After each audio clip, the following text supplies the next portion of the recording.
That's all VOP arraignments. And we entered it now. If we can get a continuance to the next available date, so the state, I've talked to the state about it. We're trying to look at something on it, see if we can get it resolved. You're saying without subpoenas? Yes, sir.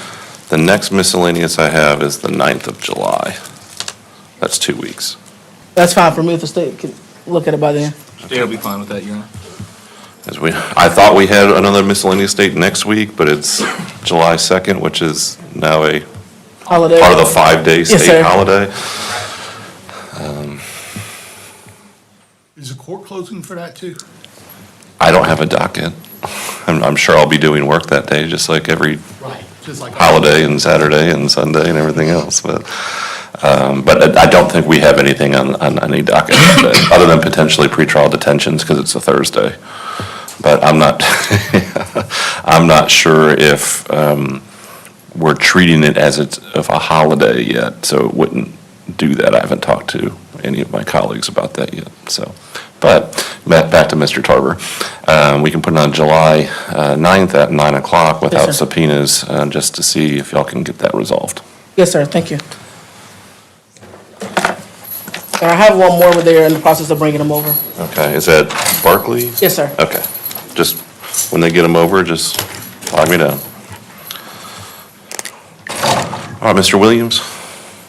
I'm sorry, Mr. Charles Williams? I saw him earlier, Judge. I figured it out after half a second. I have State of Florida versus Bradley Anderson, Your Honor, two case numbers, 25 CF 954 and 25 CF 955.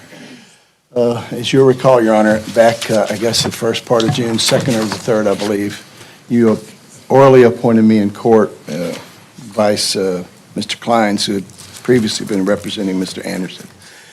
The issue was, I believe, Mr. Anderson at that time had previously entered a plea, and I assume had gone through a colloquy on May the 8th, but then on June the 2nd. Which was jury review, I believe. At jury review, yes. And he wished to withdraw it, so. And I think at that point, Mr. Kleins had said, I think he needs conflict counsel, or conflict-free counsel because of their discussions about it. I didn't delve too much into it because I didn't want to potentially hear anything that was potentially attorney-client protected, even though it was sort of raised. So we thought out of an abundance of caution to appoint someone else to have a discussion with Mr. Anderson to decide if he wanted to, in fact, withdraw his plea. Well, so what I did, Judge, I looked at it from the point of view, was there a basis to withdraw the plea? So I have ordered the recordings from the last two hearings, both the one on June the 2nd and May the 8th. I haven't received those yet. It's a somewhat cumbersome way they go about doing it here, but I haven't had a chance to see those. So with regard to whether or not there is a basis to withdraw the plea, I can't say at this point. But if my understanding is that the court is going to allow him to withdraw the plea anyway, just because he wants to basically have sort of a do-over, then the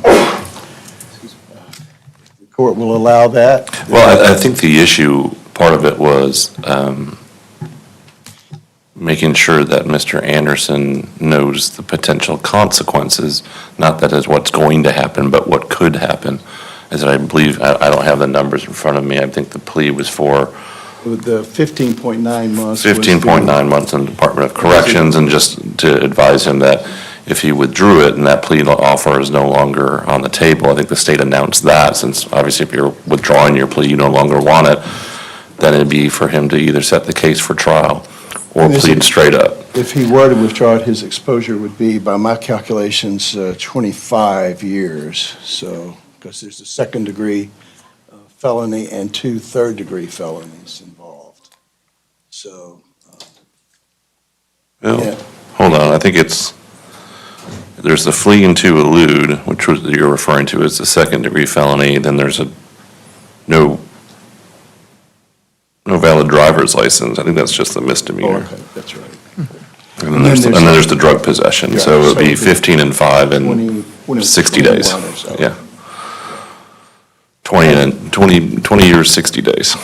Oh, that's a second-degree felony. Yes. You messing me. I mean, it doesn't, Right. just to know that there's different exposure, and I think that was the issue, because what Mr. Kleins had said is he had recommended to Mr. Anderson to take the plea, and I didn't want to take the plea after he already took the plea, that he wanted to make sure someone else was discussing it with him in order to make that decision, if he wanted to withdraw his plea or not. That's what I think today's status was. Did he want to do it still? Well, he's indicated to me that he would like to do it, Okay. and so if the court will allow that, then I'll make sure that I gather up all the discovery and go over everything with him. I know there were some depositions that were previously taken. There are also some witness statements. Mr. Anderson, you can discuss it with your lawyer. I'm glad to do that. Say something. What do you need to say, Mr. I Anderson? haven't had a chance.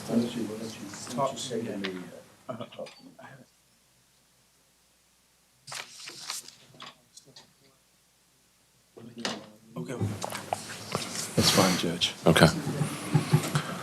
I just wanted to make sure you had an opportunity to look at the case, talk to Mr. Anderson, make a decision. Because I don't want to go through with a motion to withdraw hearing if he ultimately decides he doesn't want to do that. Gotcha. So that's the issue. Okay.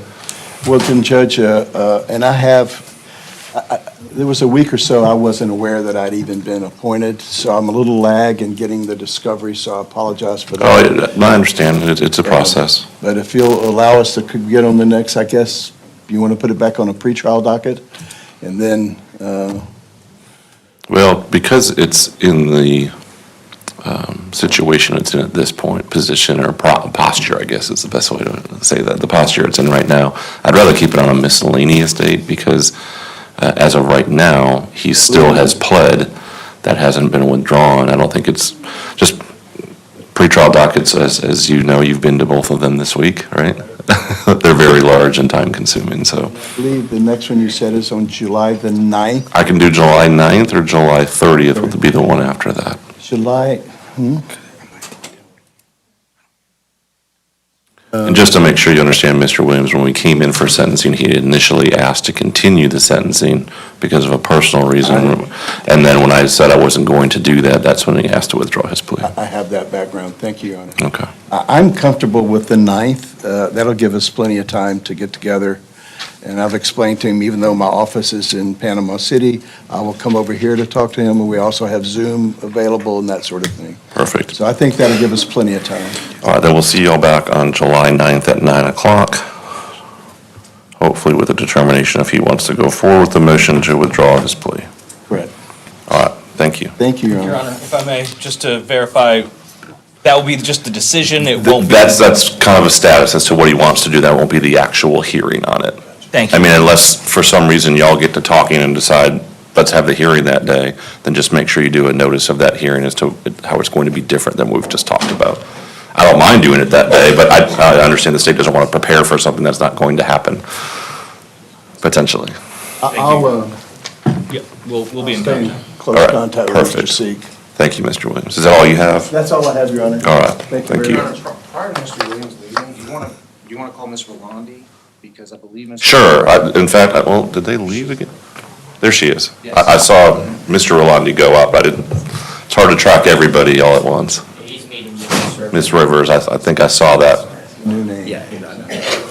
Mr. Anderson, you're free to go, thank you. I'll call you if,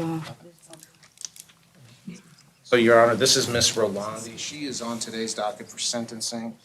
Can we approach? Well, just to note, today is not sentencing. Today was a status for exactly what I think we're here for, to make sure it didn't happen. Perfect, okay. Can we approach? Sure. Ms. Rolandi?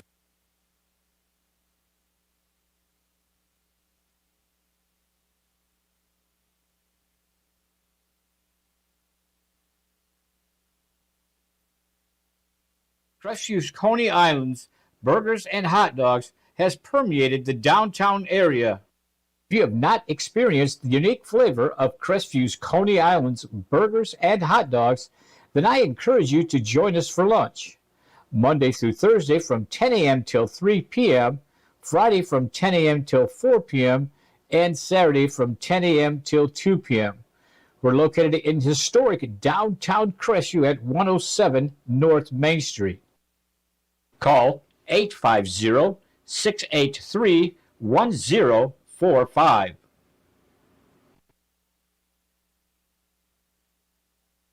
Hey, I'm David at Family Vision of Crestview. We've been providing excellent optical service for Northwest Florida for over 34 years. Come in and let us take care of you.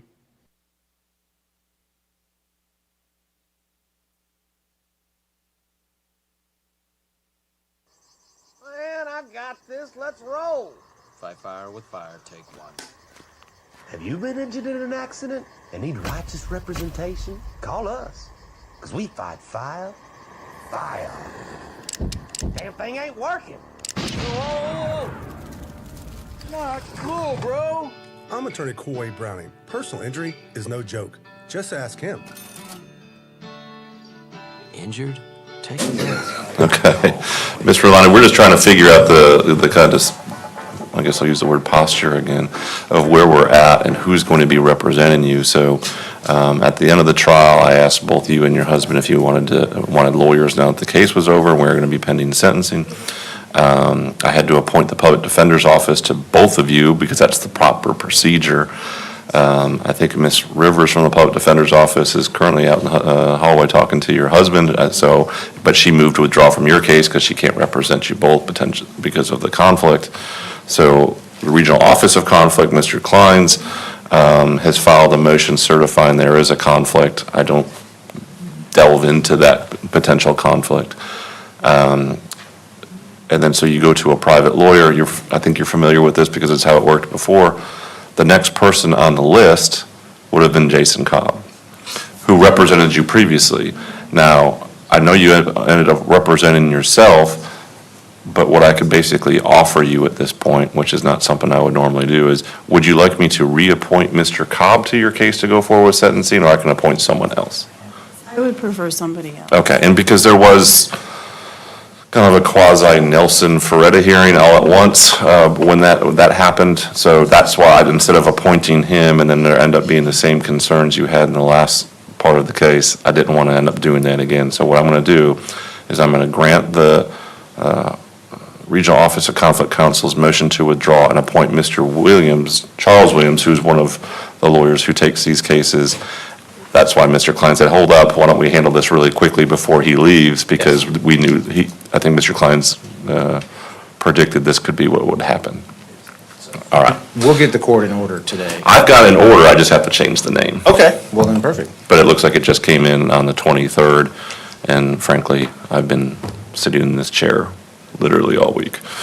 So, but I'll appoint Mr. Williams. If you'd like to talk to him now, we can certainly do that and then bring your case back up. Obviously, he doesn't know anything about it. That way, y'all can kind of get that relationship rolling right now. And then I'll call you back up once you've had a chance to speak. All right, thank you, Ms. Rolandi.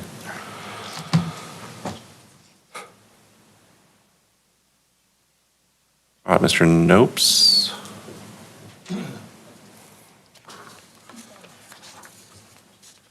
I've got Mr. Crenshaw, 23 CF 2841. It's a VOP. There it is. Judge, I'd like Is to... he not in He's out of custody. Let's see. You filed a waiver of appearance at some point. Yes, sir. So I guess that would mean he's out. Yeah.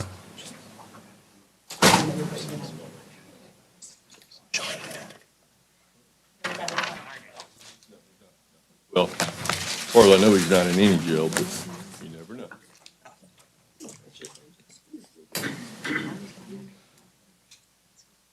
Judge, I'd just like to pass this one time.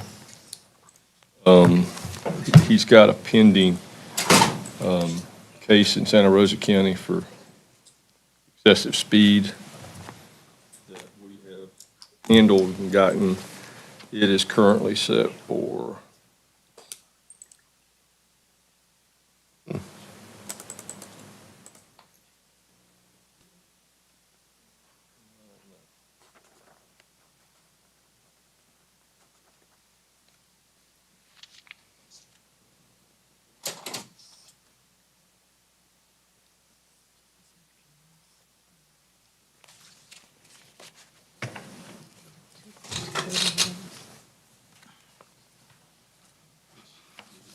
Santa Rosa speeding case is set for July 31st.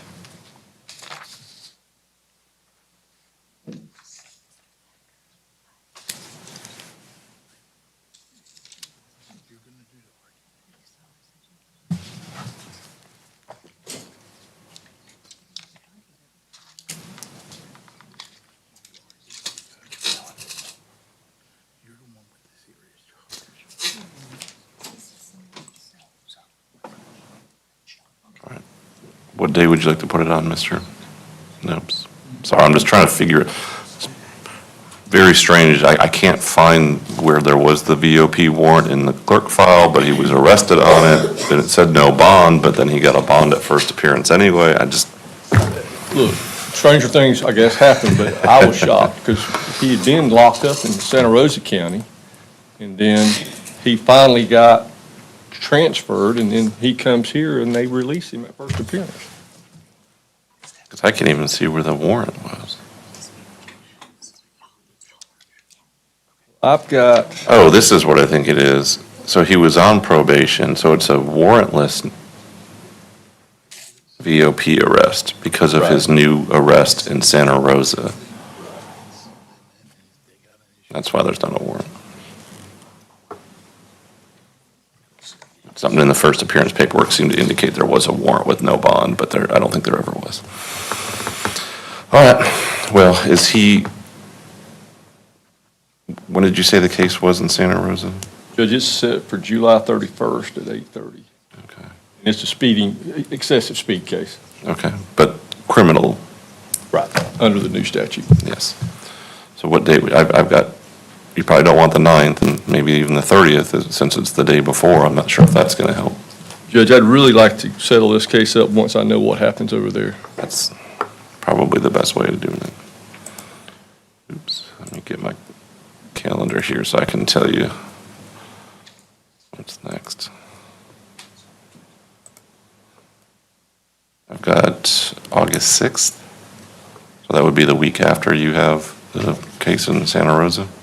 I could do August 6th, Judge. All right. Without subpoenas. Without subpoenas. All right, August 6th, 9 o'clock. Thank you, Judge. All right, thank you. Great day. You too. Judge, was Ms. Rolandi given another? No, she's going to talk to Mr. Williams and come back up. We'll recall it. Thank you. All right, Mr. LaPella.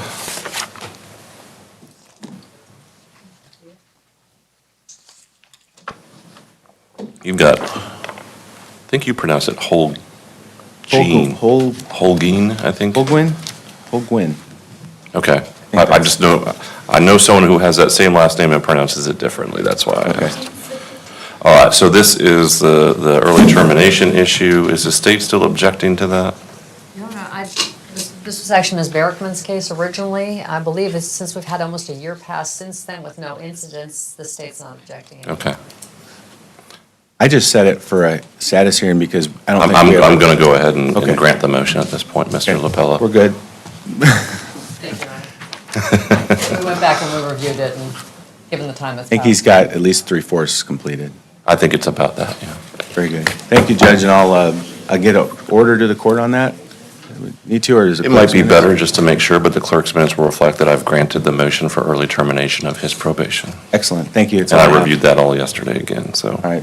All right. Thank you. Have a good day, everyone. You too. Is Dudley's inmate still not here? Okay. I don't have any other defense lawyers that I can see.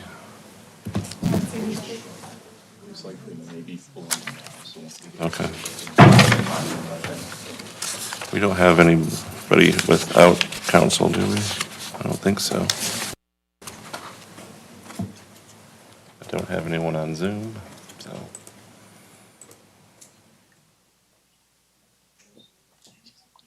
Need an attorney.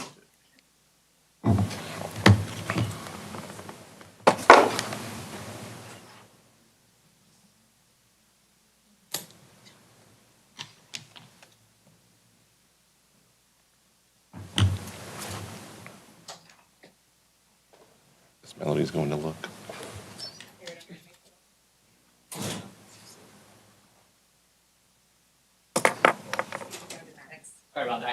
It's okay. Had to run after somebody before he left. No, it's no problem. Just everybody kind of walked out at the same time, and I've got nobody left on.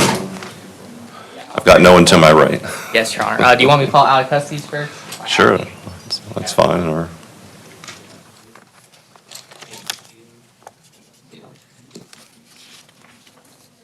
Jason Armstrong? Yes, sir. All right, Mr. Armstrong's present approaching 25 CF 1368.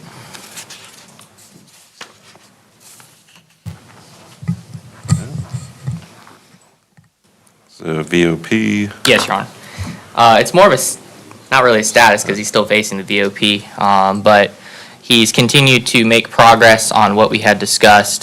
He sent our. remind me, Mr. Mack. I will, Your Honor. So the issues were making sure he got started with his batter's intervention program, making sure he did his substance abuse, making sure he started his community service. He submitted proof that he's completed the substance abuse program, so I just need to send that over to the state. He's also recently sent us paperwork indicating that he's done 7 classes so far in the BIP program, which is great.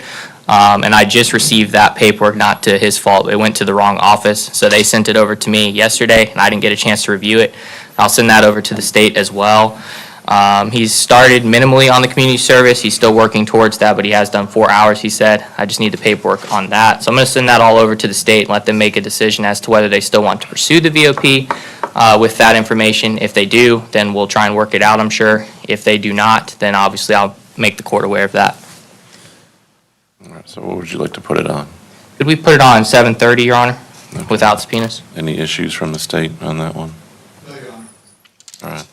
We'll see you back on July 30th at 9 a.m., Mr. Armstrong. Just get going on those probation conditions. The faster you get it done, the more likely the state's not going to pursue this. And then, obviously, that's how you get off of probation eventually. Yes, Your Honor. Thank you. All right, thank you.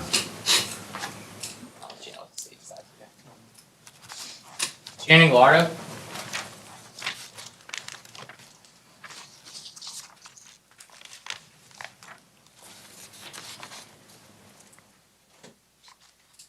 All right, this is Mr. Gallardo, 24 CF 545. Does the state have an offer in this case at this point?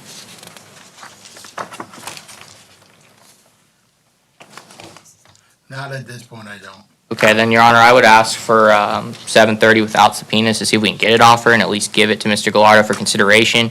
If not, then I anticipate probably setting it for a hearing the next time around if we're not able to work it out. Can the state have an offer by July 9th? I just don't want to That's fine, continue it for over a That month. purpose. 7-9. I could probably come up with an offer by the 9th, yes, Your Honor. Perfect. Let's try hard on that one. All right, we'll see you back on July 9th. That's 2 weeks at 9 o'clock. All right, I'll let you know, man. Yeah, give me a call. It's the only 2 out of custody I have. I believe the rest are inmates. All right.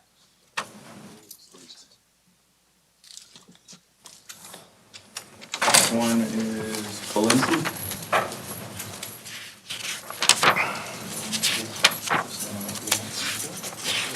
It's Mr. Belinsky, Your Honor, 25 CF 1312. I believe the state intends to announce that it does not intend to pursue this VOP. Is also there? Oh, no, she's outside. No, he's here. Was this Mr.? Belinsky, Yes, Your Honor. Ballenski. Why? Sorry.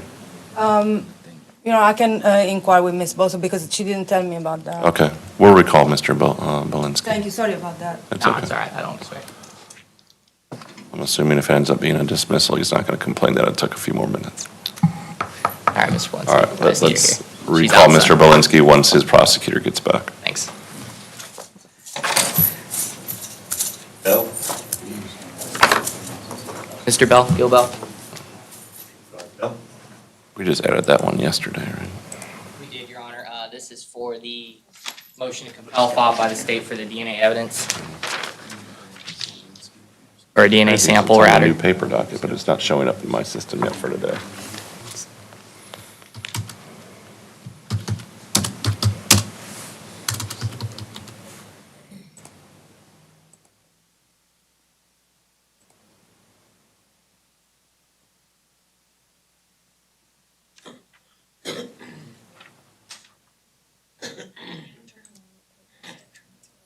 Yeah, I don't think our systems talk very well.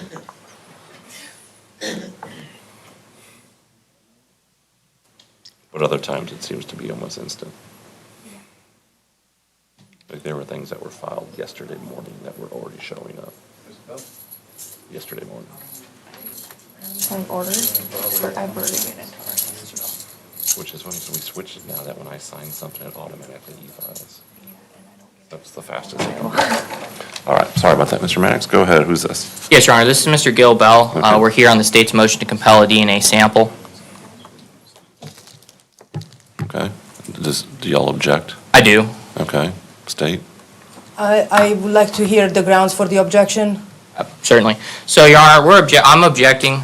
We're objecting based on statute 943325. Essentially, this statute allows for collection of DNA samples of people who are in Mr. Bell's situation and generally those arrested for felony offenses. In that statute, 943325 specifically, subsection 13B, the sample can only be used for identification purposes, meaning to identify Mr. Bell and to be used for identifying him in investigations. They filed it under the discovery I know. rule. I'm getting to that, Your Honor. Please do. So the reason that I'm objecting based on the rule of procedure is because I believe the rule of procedure thwarts the statutory framework that the legislature has established. So the rule of criminal procedure generally But they're for allows... different reasons. Sorry? Can you show me somewhere where Yes, Your Honor. So the case... 3220, the discovery rule, has anything to do with the statute that you're talking about? Well, what I'm arguing is that the rule of procedure thwarts the statutory purpose, Your Honor. So 943325 allows for a sample of DNA which has already been collected. The rules of procedure don't put any limitations on what the sample can be used for, and therefore I'm arguing that the rule of procedure contravenes the statutory framework. The case that I would cite, at least generally for this premise, Your Honor, is U.S. v. Davis, 65 F sup 3D 1352. All right, hold on, 65 F sup 3D. What was the rest? 1352.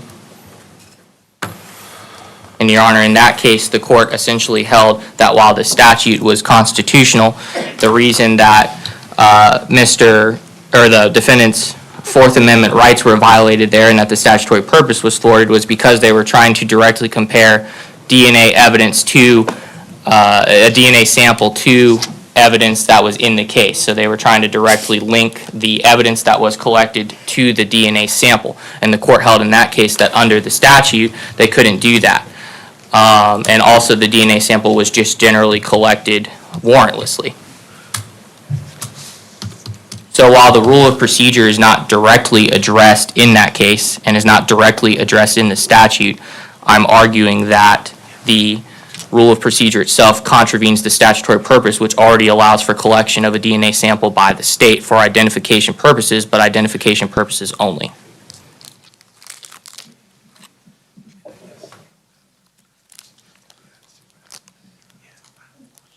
So I'm arguing here that allowing a collection of a DNA sample would contravene the statutory purpose. It would also be violative of Mr. Bell's Fourth Amendment rights against unlawful searches and seizures and would violate Mr. Bell's privacy interests.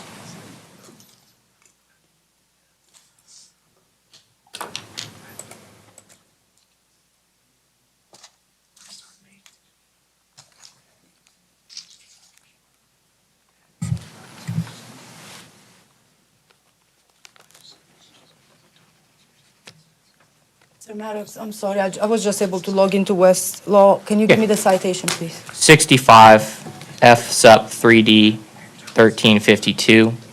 It's USC. Second? Sorry? F what? F3 or Oh. F sup 3D.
All right, Ms. Leone.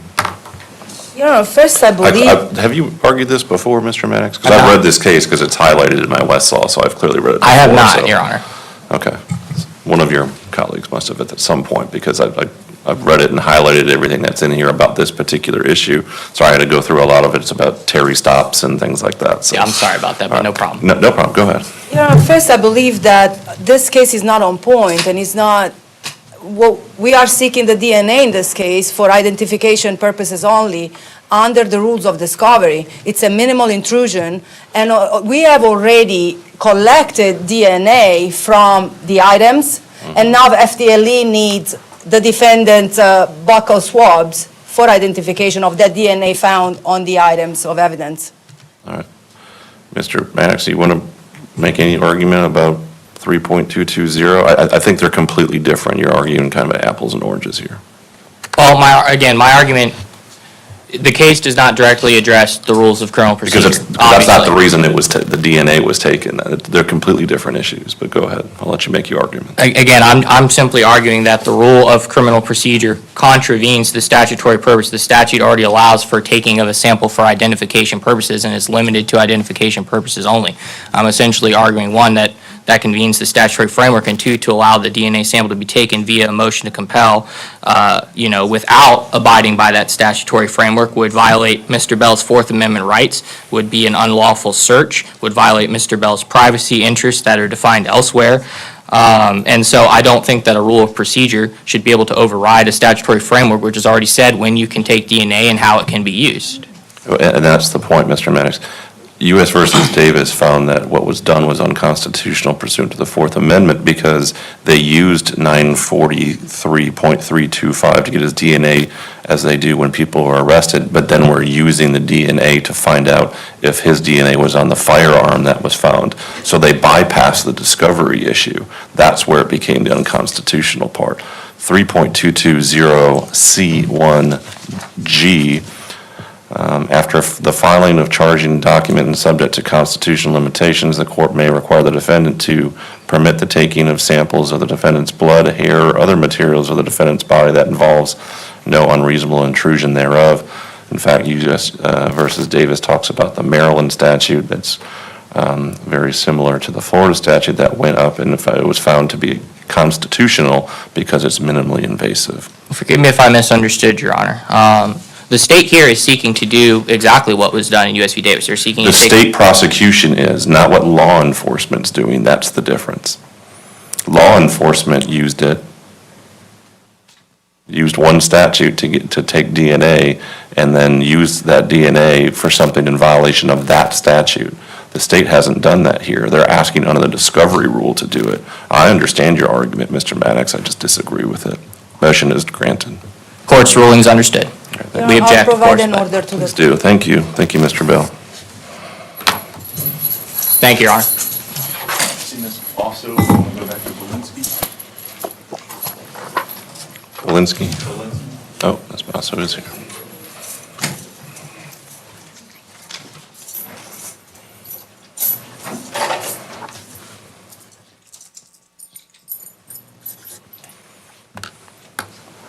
Your Honor, this is Mr. Belinsky, back before the court, 25 CF 1312. I believe the state intended to announce a dismissal, or not to pursue the VOP in this case. That's correct, Your Honor. Our understanding is the basis for it was a new law violation that was not pursued. Therefore, we would recommend that the VOP to be dismissed and he be reinstated to all original terms and conditions.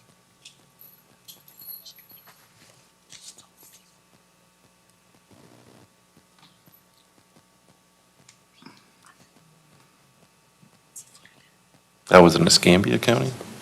Holmes. He's facing the same, he's facing a VOP over in Holmes as well. He's still got to be transported to deal with that. But over here, it was just the violation for the drugs that were found. It says cocaine was discovered during an unannounced search of the offender's residence and confirmed positive for cocaine by the Escambia County Sheriff's Office. Correct, Your Honor. Reciprocal discovery was provided by us from the pastor of that program, or from one of the people who work at the program, Your Honor, and he indicated that there were other people that had access to the facility. I'm not worried about okay. if they didn't pursue it, they didn't pursue it, but why does it say Escambia if you're saying it's Holmes? Oh, the drugs were found in Escambia County? That's what you're asking, Your Honor? I'm sorry. Yes, that's correct. Okay, that's fine. So, We found the reciprocal's discovery to be credible and therefore Okay. we felt it was there proper. ever a criminal case in Escambia County? No, right? No, not in Okay, Escambia. that's No. all I'm trying to figure out. No. All right, well, they're not going to pursue it, then I'm going to dismiss the violation of probation. How much longer does Mr. Belinsky have on probation? Y'all know? I should be able to find it for you, Your Honor. Your Honor, the termination date that I'm showing is 7/30/2030. That's correct. Okay.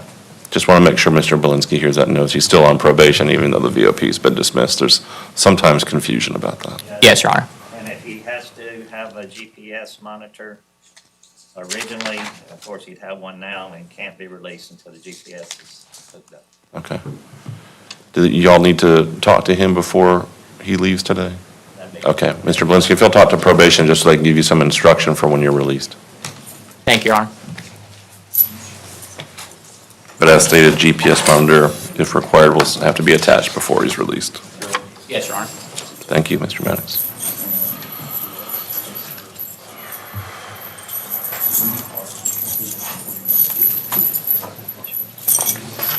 Your Honor, this is Miss Jessica Carroll, 23 CF 1531. I'm still waiting on an internal evaluation to come back on her, Your Honor. She has met with Dr. Zeman, so I would anticipate having the report soon.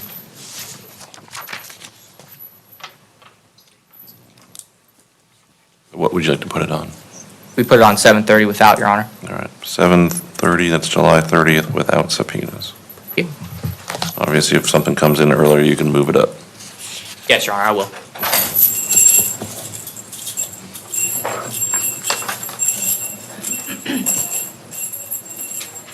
Barkley at least read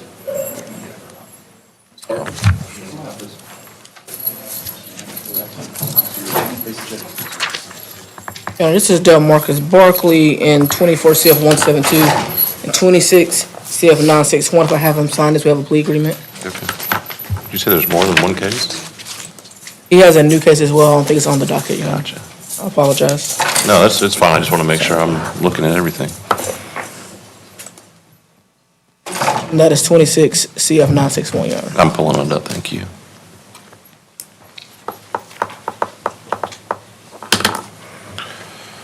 Your Honor, if I may approach? Yes, ma'am.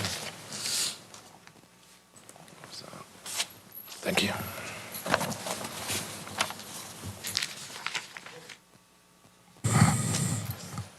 Y'all have guidelines on this one? You got it, Mr. Mall? Okay.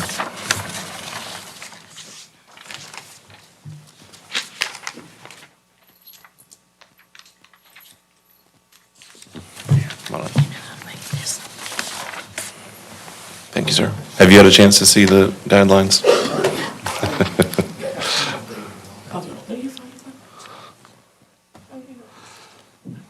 Sure didn't sneak anything else on there. No, you did it.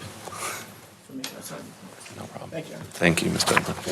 No objections to the score sheet? No, Your Honor. Okay.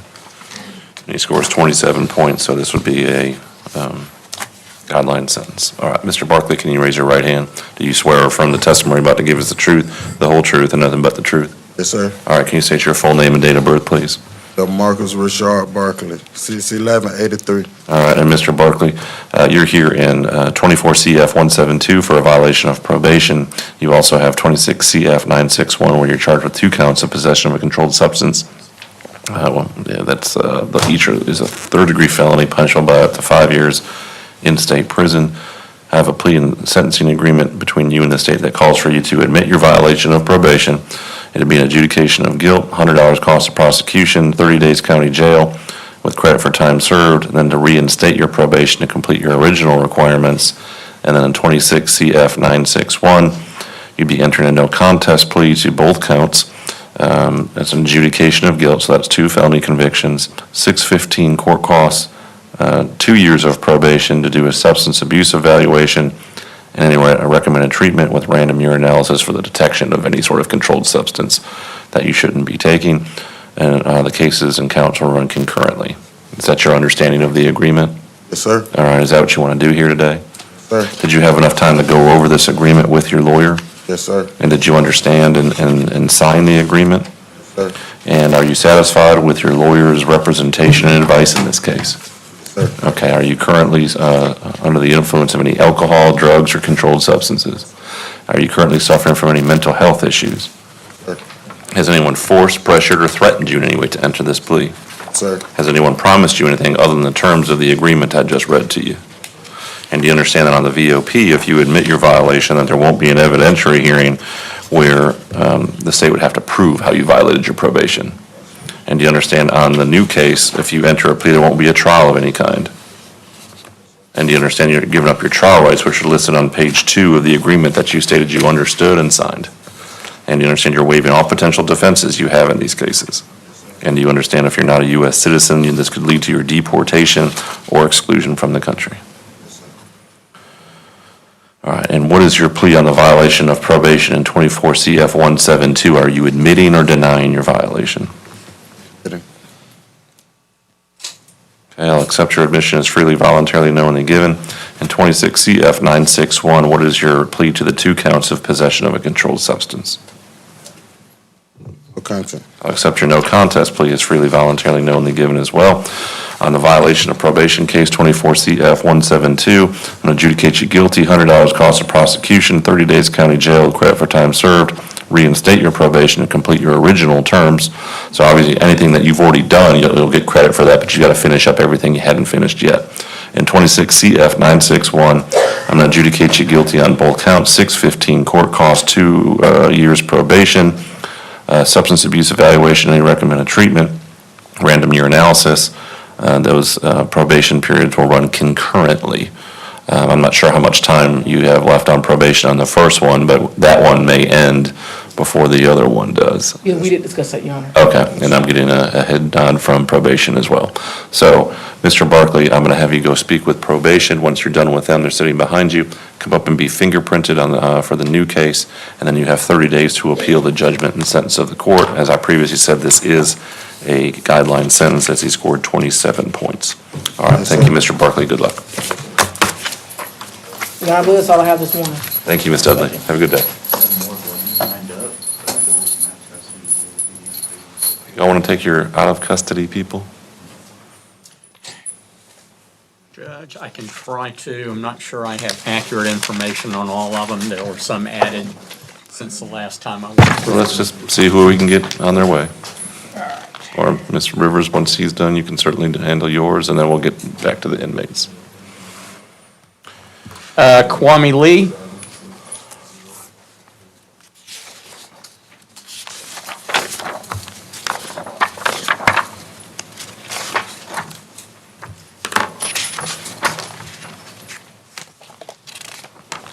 Judge, I'm going to ask to pass this one out one more time.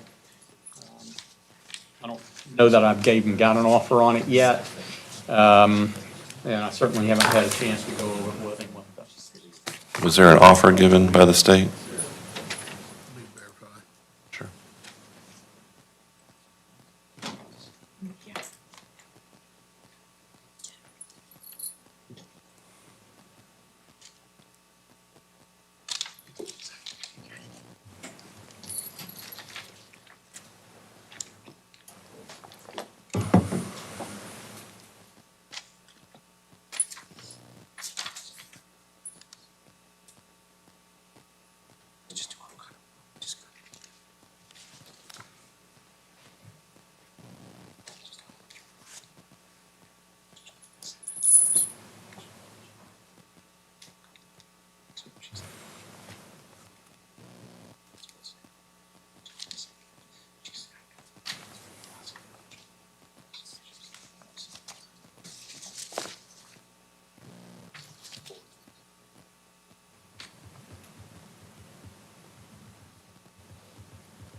We are going to follow the Guidelines? the probation's recommendation, and it would be to reinstate with the caveat of the first year, switching to community control as opposed to his standard probation.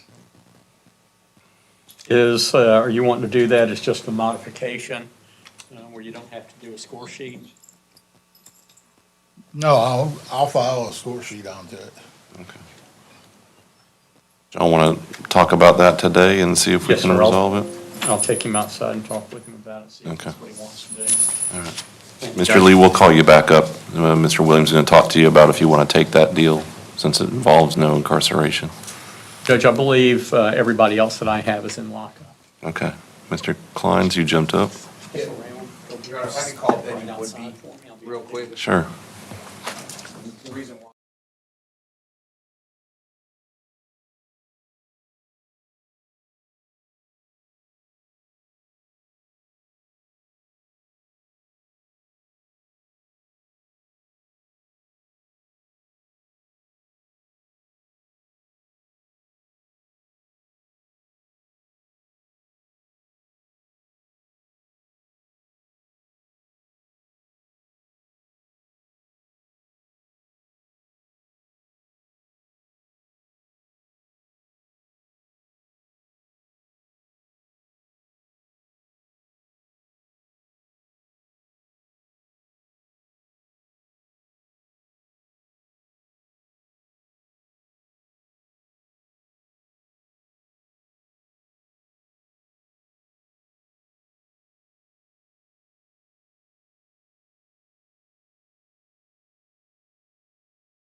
They were delivered to my office. Yes, we were told that it was prohibited, so, and that we would have to get it from you.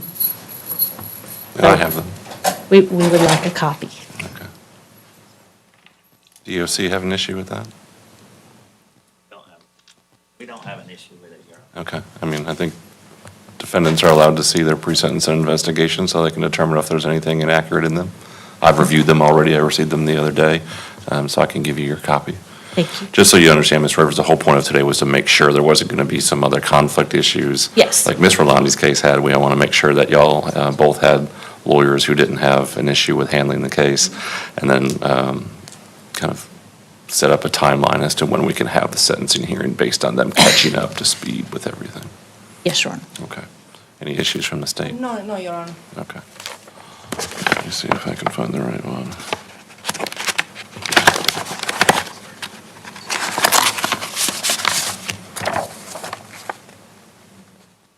You even got your name on it, Ms. Rivers. Thank you, Your Honor. Could I get a copy, Your Honor? Yes. And there's probably one with your name on it, Ms. Leona. Yep, look at that. Thank you very much. No problem.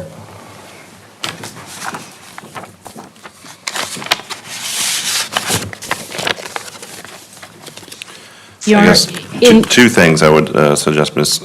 Rivers, if you want to, I know you're going to have to do a lot of things to catch up to speed, probably get at least a video of some hearings, if not, certainly the trial, and that can take some time, I understand. I'm not sure if you're going to be pursuing any sort of transcripts, will take even longer. So what I would like to do, and I'll certainly take suggestions or argument against this, is to put it on for maybe a month or so to kind of see where we're at. Status. Because if it becomes a situation where it's been difficult for you to get what you need to catch up to speed and handle this case from Mr. Rolandi, I want to make sure I can do whatever I can to speed it along as well. Thank you, Your Honor. I think that's an excellent idea.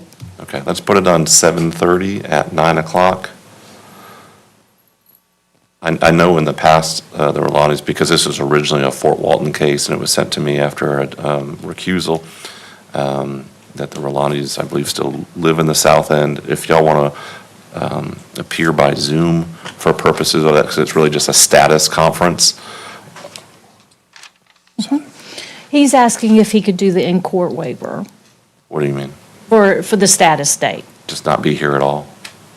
Correct. Any issues with that, Ms. Leone, since it's just really status?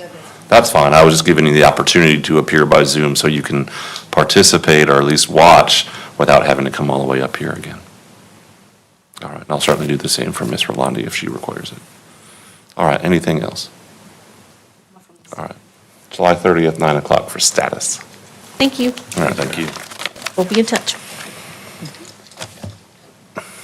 Your Honor, the next one I have this out of custody is Nicosi Seals, 24 CF 877. Do we know if Mr. Charles Williams is still around? Yes, just about for a Zoom hearing. Okay. Just want to make sure so we can handle Ms. Rolandi's case as well, since we passed it, so they could talk. Go ahead. Yes, Your Honor. Again, this is Nicosi Seals, 24 CF 877. We're here on violation of probation. The violation of probation was based on a new law. The new law, the alibi witness is, in fact, his probation officer, among others. The case was dismissed, and so now we are here. Yes, Your Honor, the state is requesting that the VOP be dismissed and he be reinstated. I think you should put him on the stand. Not Mr. Seals.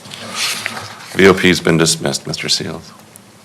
And since he was granted a bond, he has been reporting back to the office. Okay. Do you need to meet with him before he leaves? All right, Mr. Seals, if you'll talk to probation on your way out. Thank you, sir. Believe that is all that I have that are out of custody. I know there's another PD out of custody. Is anybody covering for Charles Russell today? Yeah, I am. Mr. Atkins? Yes. I am. And Judge, I can recall Mr. Lee when you're ready. Okay. Let's do Mr. Atkins first. Mr. Atkins, come on up.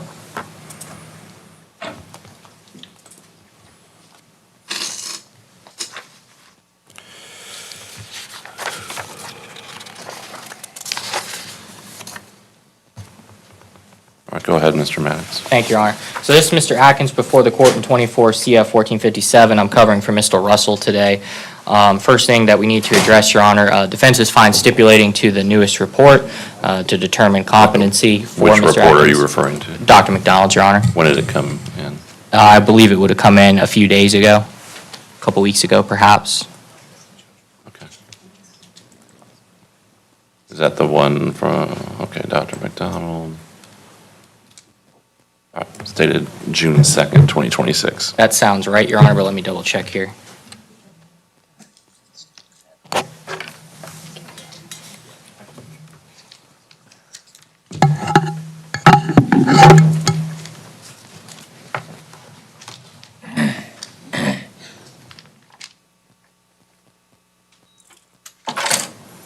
Yes, Your Honor, that's correct.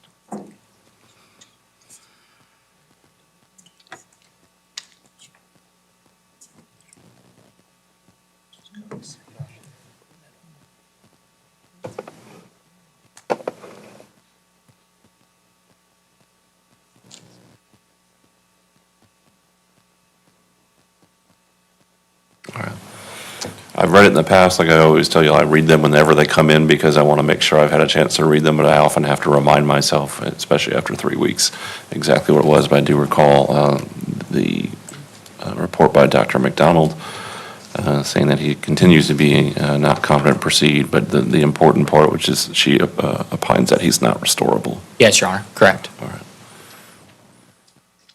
So what would you like to do? I think I interrupted you when you first said what you wanted to do today. We'll stipulate to, I would certainly be fine, defense would certainly be fine stipulating to the admissibility of that report and the court making a determination of competency. And based on the report, we would suggest the court find him to be unrestorable. Okay. State have any commentary here, objections? Yeah, I apologize, Your Honor. I was very recently aware of this particular one. It was Miss Flowers, and then it got given to me. It wasn't with the normal ones. Okay. And so. Have you had a chance to review it now? Very cursory, Your Honor. Okay. See the thing, and I believe, if I'm aware, this was based, Dr. McDonald was the state when we had asked for another evaluation. Correct. So this is the second one for that. Correct, and my understanding is Dr. Zeman had also suggested he's incompetent and unrestorable. I think that's actually discussed in this report. Your Honor, I would request if we could set a full hearing on this one, Your Honor, so we can talk to Pensacola to be able to verify how the state needs to proceed at this point. I mean, obviously, I can't object to the state requesting a full-blown hearing on the matter, Your Honor, but I don't know what would be uncovered at that hearing. That's not. Well, but it's within their It right is. to say we don't want to stipulate to No, of this course and it have a is. hearing. Absolutely. When would you like to have that hearing set? When's the, I don't want to say. That's 7:09 or earliest, 7:30? Don't know when. 7:30, I think, just because of the experts, to make sure we've got enough time to arrange for that, Your Honor. I'll let Mr. Russell know, but I assume that would be okay. All right, let's do July 30th at 2 o'clock since it's potentially a contested hearing. Mr. Sheik, obviously, if you run it up the flagpole and they decide to do a different method. Yes, Your Honor. Certainly convey that to Mr. Russell and tell me if y'all want to do anything different. So, number one, we're not bringing in doctors if we don't need to, and two, preparing for hearings that aren't going to be needed. All right, Mr. Atkins, we're going to see you back probably one more time on July 30th at 2 o'clock in the afternoon. But make sure you stay in touch with Mr. Russell, who's your normal lawyer, okay? Stay in touch with Mr. Russell, right? Mr. Russell, yes, sir. And we'll see you back on July 30th, 2 o'clock. Yes, sir, thank you, Judge. All right, you're welcome. Have a good day, sir. I'll let Mr. Russell know for you. All right, thank you, Your Honor.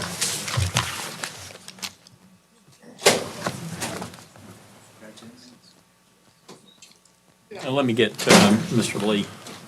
Oh, and I did receive an email this morning clarifying a statement from yesterday that Dr. McDonald was 8 to 10 months behind. If I said weeks, You said months, then I meant to say weeks. which is what the email said that I received today. I'm sorry. I thought I caught that, and what I ultimately said was weeks, because originally that's what I was thinking was months. I misspeak probably at least a couple of times a day like that, but I didn't know any information to correct that because I didn't know what to be true. But I got the email, I just wanted to make sure it was clarified. Maybe it's just that when I'm trying to make things work, it sure feels like months. Well, But I this week has felt apologize. like months, so. All right, Judge, Mr. Lee, come on up. Judge, I spoke with Mr. Lee and went over what the state offered him. He's not really familiar with community control. I did not have this case at sentencing, so we're not rejecting the offer, but he does want some more time to go over it with me and have me explain things in more detail. So if we can pass this to another date, it doesn't have to be. July 9th or 30th? I think the 9th would probably be okay. Can you get in to see me? He's on your other side. He snuck up on you. Where he's supposed to be. Can you get in to see me by the 9th, you think? Okay. All right, he's indicating he thinks he can, Judge, so Okay. let's do that. Mr. Lee, I would suggest because it's a 2-week turnaround, contact his office today, see if you can get an appointment set up. And we'll Yes, see you sir. back on July 9th at 9 a.m. Thank you. Okay? Just for the record, the state will leave the offer open at least till 7/9. All right, offers remain open. This is without subpoenas. It's not a hearing. It's just to see if he wants to take that plea, or we'll set it differently from there. Yes, sir. Thank you. Thank you. And Judge, that's all I've got that's out except for Mr. Kimhoko, and I did a written plea, and it looks like he's already, well, that's for this afternoon anyway, so. Okay. Mr. Kleins, do you have something you want to resolve, and then? Devin Robbins, in 21 CF 2891. Mr. Robbins has completed his mental health treatment. The state is aware of that. Today, the remaining balance of his court costs have been paid already. The state is considering agreeing to terminate his supervision, but as of right now, they're not in a position to agree to that. The original term date is next April. So if we could put Mr. Robbins on for July 9th for status, it's either going to be dismissed or he's just going to be reinstated. But that way I can get proof that payments have been made, and hopefully we'll get an answer. I need to talk to the probation officer. Mr. Mall had indicated if his probation officer doesn't have a problem with it, he'd be all right with it, probably. So I got to call his probation officer and talk to them. So we can just leave it on for July 9th. It'll be resolved one way or the other. He'll come off the docket that day. It's either going to be dismissed or he's going to be reinstated supervision. There is one other issue that I just wanted to make sure. I'm not 100% sure that there wasn't a victim in this case, so I probably will need to at least contact the victim as well. That's the additional thinking I was doing when I looked at this. I don't know that they're a traditional victim, but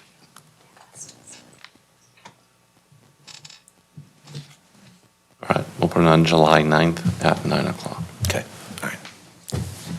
That's all I have out of custody right now. Mr. Maddox lined up. All right, Mr. Maddox. With plants.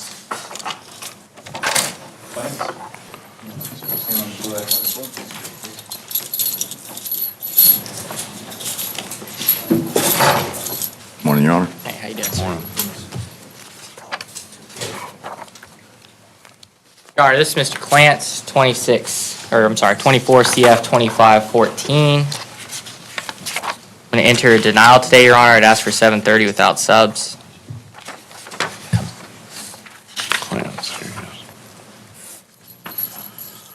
All right, July 30th at 9 o'clock without subpoenas. Thank you, Your Honor. who was that, Judge? Clance? Clance. It's number 15 on my docket.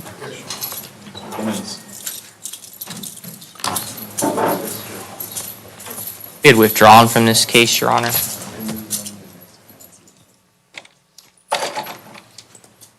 I'm sorry, say again? Sorry, Your Honor. So I didn't quite hear you. Oh, I'm sorry, Your Honor. This is Mr. Demmons, 25 CF 1314. We did withdraw from this case. I believe that would have been June 9th.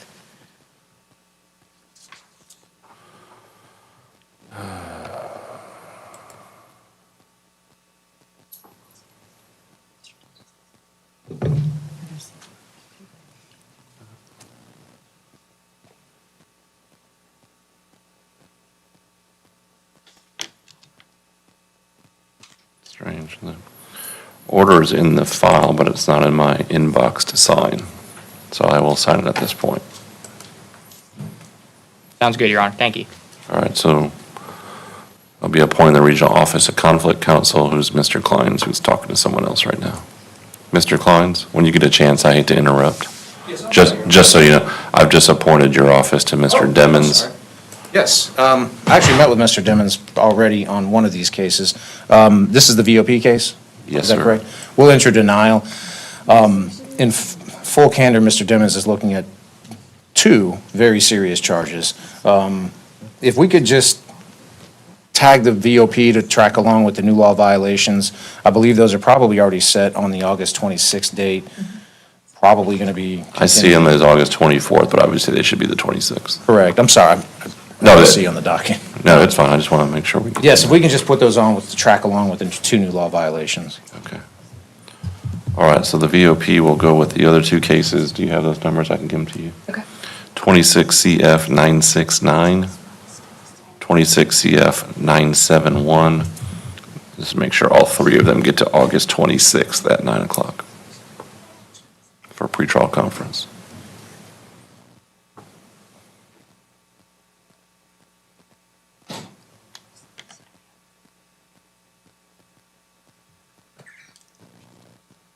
All right, August 26th. All right, I'll come see you, okay? All right.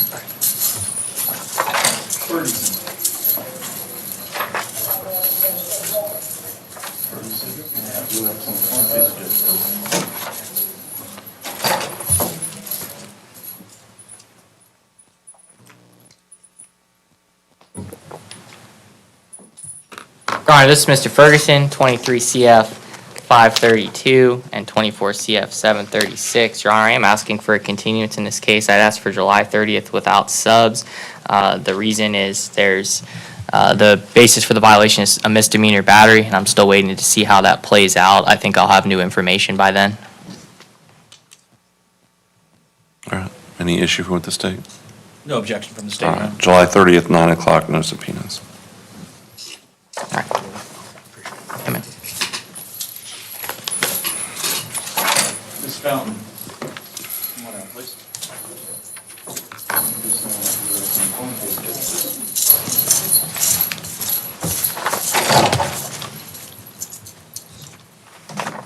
Your Honor, this is Ms. Fountain before the court in 25 CF 549 and 25 CF 876.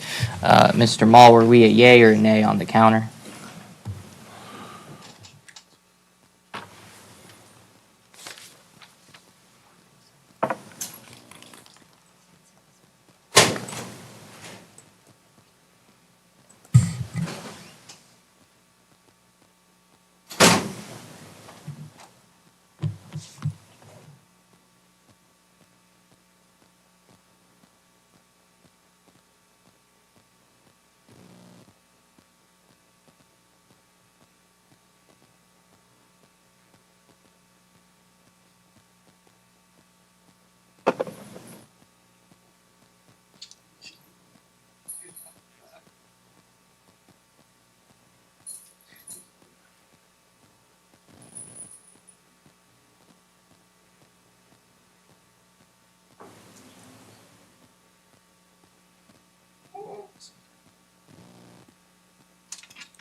I'm good with the 270. 270? 9 months, okay. 9 months. Okay. We'll have a resolution, Your Honor. I don't think do you have plea forms? I'll write it up. All right, we'll bring you back up so we can go over the plea form with you. Thanks. All right, thank you, Ms. Fountain.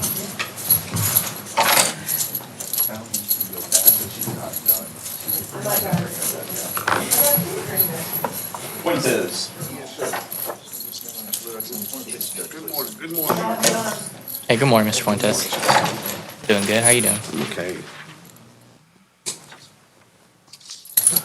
Your Honor, this is Mr. Fuentes before the court in 25 CF 1729. Your Honor, I need to reach out to the Chrome program still. I apologize. I haven't had an opportunity to do that. I also need to talk with his probation officer about the recommendation and see what he can provide. So if I could have 7:30 without subpoenas, Your Honor, I'll get that squared away. And if we're not able to resolve it, then I should have what I need if we're not to set it for a hearing. You think you might be able to get it done by the 9th? I'm not forcing that to happen, but just in case. Today, Friday, and then we have a short week next week, because I would just leave it for 7:30 to make sure I get it done, Your Honor, if that's all Well, right. if it gets done, we can move it up to the 9th if that Certainly. works for you. Certainly, Your Honor. All right, 7:30, 9 o'clock, no subs. Was that Fuentes? Say again. Is that Fuentes? Fuentes, yeah.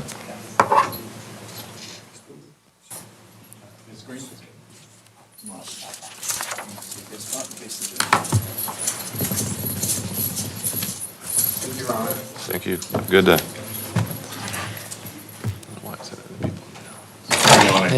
Yes, this is Rihanna Green. I need to talk. Who did you do? No, remember we decided on the. No, Yes. Your Honor, do you mind if I pass this case this afternoon? There was a gentleman who wanted to speak to me about Miss Green's case that's here, and I did not have an opportunity to speak with him this morning. He's still here? Yes. Do you have a minute to talk with me? Yeah. Okay. You want to just pass it for later this morning, or? That's fine too, Your Honor. All right, let's just pass it till later this morning. Okay, I just don't know how full the afternoon's going to get, and Sure. if we can take care of it this morning, let's do it. She's also not there. Guys?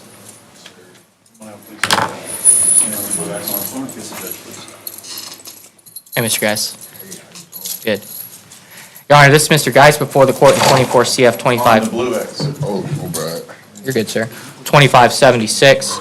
Your Honor, he's being evaluated for drug court. I'd ask for a continuance. Mr. Mull, do you want it set for 7/9 or? I did submit his name last night. She should be out to talk to him before 7/9. Excellent. I'm fine with 7/9 if you want to do that, or 7:30, whichever one. He probably will not be in the program by 7/9. It'll probably be sometime in the middle of July. Okay, so we'll have an Simply because answer. of the way the calendar ran, the office is being closed on the 2nd. Probation said we can't put anybody in on the 1st because they're going to be Okay. closed on the 2nd and they can't come and report. Because drug court goes after 5 o'clock. Correct. So Gotcha. everything is getting bumped more towards the middle of the month. Just, I know we took one in last night. We won't get any next week. And then the week after that, is probably the first time we can bring them in.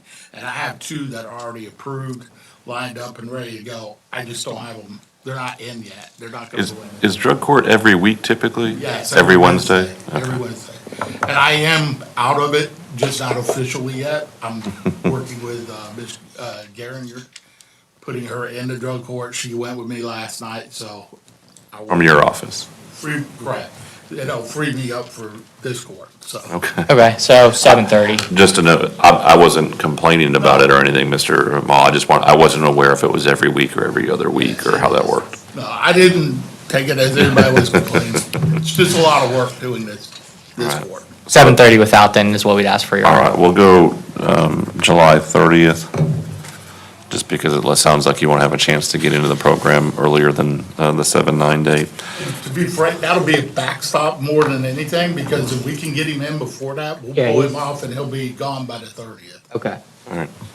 All right, Mr. Geis, our backstop is July 30th, 9 o'clock, no subpoenas.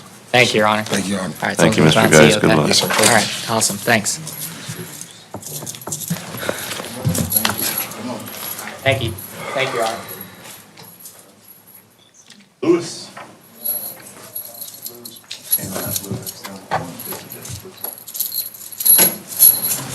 Good morning, Your Honor. This is Derek Lewis before the court on 23 CF 2797. We're here on our motion to correct an illegal sentencing error.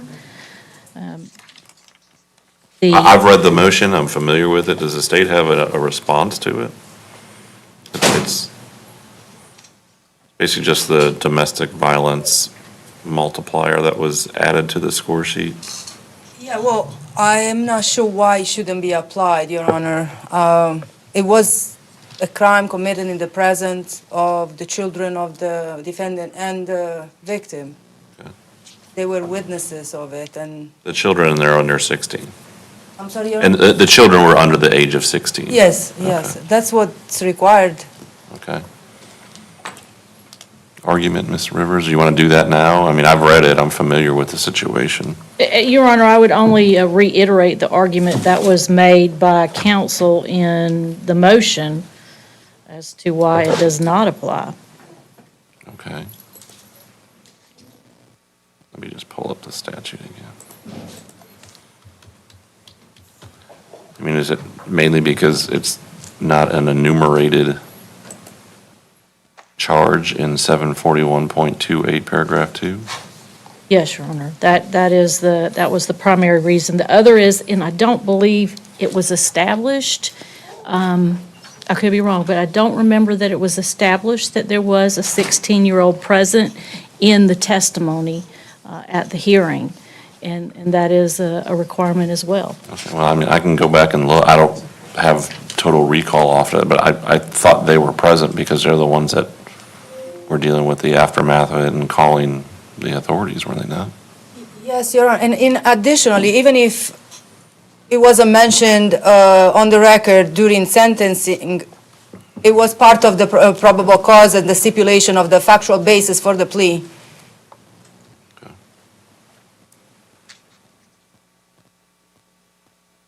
The way I read 741.28 says domestic violence means any assault, aggravated battery, sexual assault, sexual battery, stalking, aggravated stalking, kidnapping, false imprisonment, or any criminal offense resulting in physical injury or death of one family or household member by another family or household member. So I don't think there was an argument that they weren't family or household members, correct? So they have children in common? That's correct, Your Honor. And so I think the catch-all of any criminal offense, because his primary offense was, I believe, the burglary charge, right? Which is not an enumerated, but it is a criminal offense. Oops, I'm on the wrong person.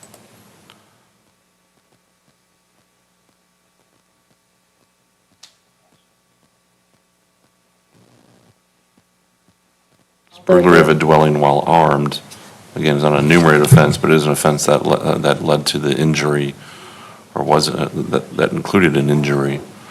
And the reason the burglary charge has to be the primary offense is because it's a higher level than count 2, which is the aggravated battery with a deadly weapon. However, the person that was alleged to have been injured was not his family. The children are his family. The woman was not. That was his. That's what the question I just asked, if there was Yes. it was, and I apologize, I didn't look into that particular part, because I don't think it was argued in the motion. Well, it But brings it up is she under not number 5. Are they not mutual children? They have mutual children together. They are not together as a family. They're not married. But they have children in common, which. Correct. Hold on. Family or, this is 741.28 paragraph 3 that defines family or household member as meaning spouse, former spouse, person related to by blood or marriage, persons who are presently residing together as if a family or have resided together in the past as if a family, and persons who are parents of a child in common regardless of whether they have been married. With the exception of persons who have a child in common, the family or household members must be currently residing or have in the past resided together in the same single dwelling unit. So if they have children in common, one child in common even, that would apply if she's the victim. And also point out, although we want to make sure everything is correct, the score sheet, let me bring that up just so I have it.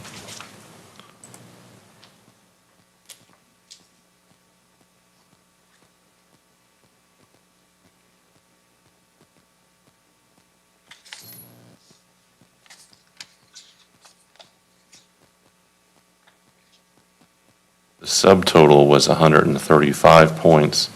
That enhancement added basically 50% of that. So it's a 1.5%, 1.5 multiplier. So it added 67.50 to make the total sentencing points 202.5, that which came up with a lowest permissible prison sentence of 130 months, 130.875 months, which is a touch under 11 years, and then he was sentenced to 15. So I guess I don't recall this particular, if there was testimony or not about the children being present. I mean, I can go back and review it. I don't mind doing that and then issuing the final order once I have a chance to do that. I just want to hear if there's anything else. I do believe there was testimony about the children being present. I just don't recall there anything about children being, 16. It specifies 16 and under.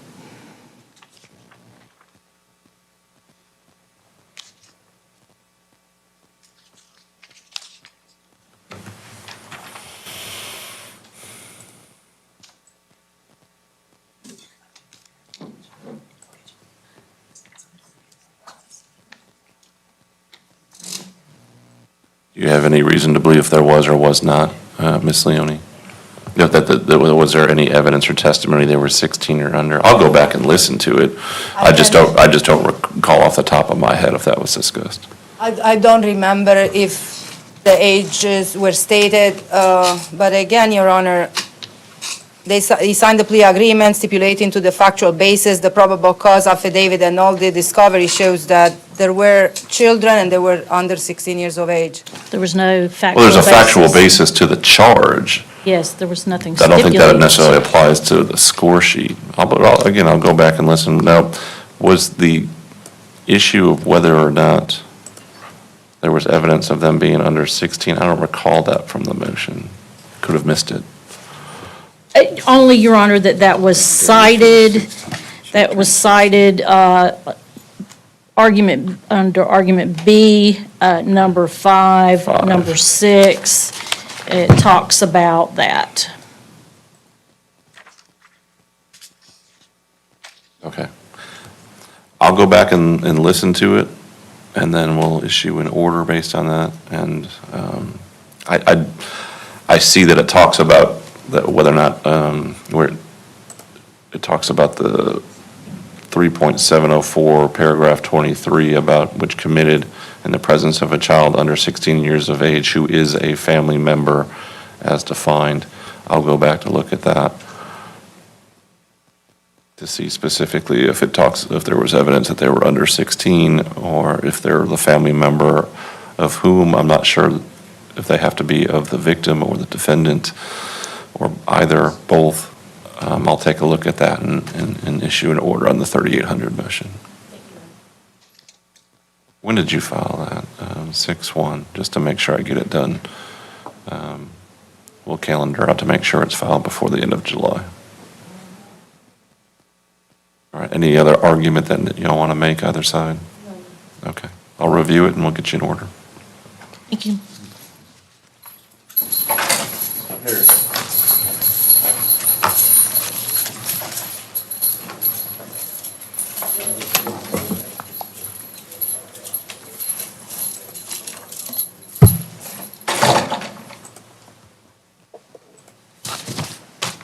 Your Honor, he's represented by private counsel. Who's this? Archelaus Perry. Perry? Yes, Let me take a look.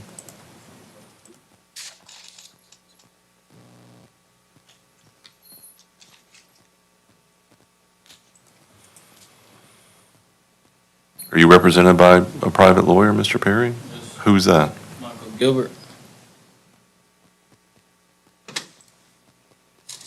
It's most likely on the new law violation, Your Honor, I'm assuming. I'm And trying to He look also it has up. some South End cases that are coming up here.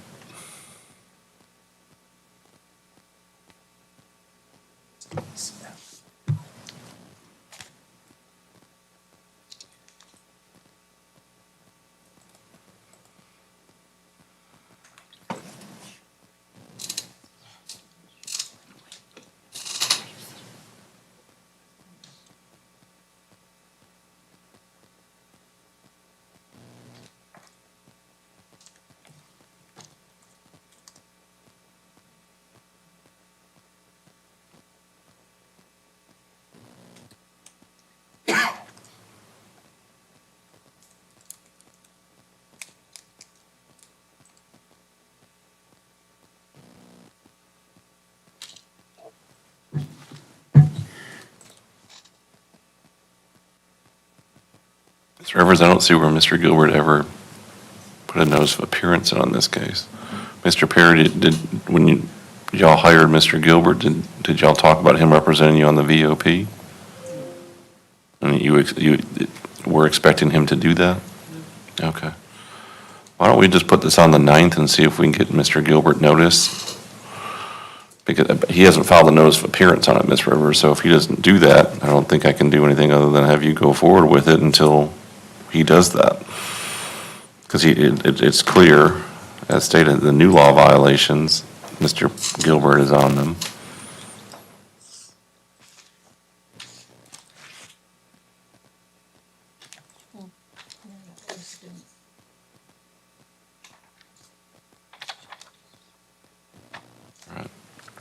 Let's just put it on July 9th at 9 o'clock and get notice to Mr. Gilbert.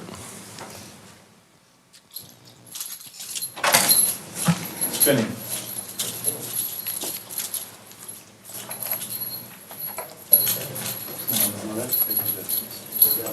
Your Honor, this is Sylvia Finney before the court on 25 CF 1166. And speaking with her the other day, there is something that she wants me to pursue. I'm going to ask to put this on for 7:30 so I can figure out what I'm going to do. So I'd ask for it to be on 7:30 without subpoenas. All right, July 30th, 9 o'clock, no subpoenas.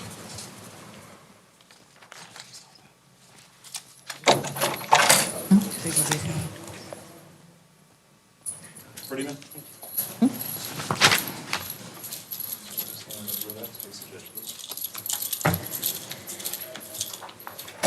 Your Honor, this is Zachary Prettyman before the court on 26 CF 667 on our motion to reinstate bond. Mr. Prettyman was taken into custody a while back based on a new law violation allegation. That case has been dismissed. Mr. Prettyman's bond was revoked and he's being held with no bond. Mr. Prettyman. Hold on just a second. Yeah. Does the state have any objection to the motion? Well, I don't have an objection to the motion. I will say that in the current case, the victim is here today in court. She was also in court yesterday as well. I don't know that she's wanting to comment today in court. Did you want to say anything to the judge? She has indicated she would like to speak today in court. Okay. Regarding bond? I assume that's what she's going to, I told her this was strictly for a bond hearing, so. Okay. Over here, please. Come on up, ma'am.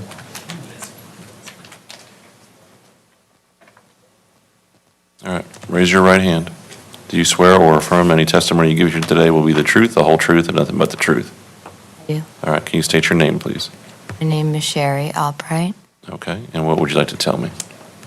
I would like to tell you that I don't think that Mr. Prettyman should have a bond. I didn't have a chance to have a bond, to pay on my car repairs that he damaged. Okay. I don't know if I can mention the amount that one man did to my car on Easter morning. I've had to pay a deductible. I had to have a rental car for a month. Why should he have another chance when he got out on ROR and convicted and supposedly committed another crime which landed him back in jail? So that case has been dismissed. That's the whole point of today's hearing. And that is why the ROR got revoked.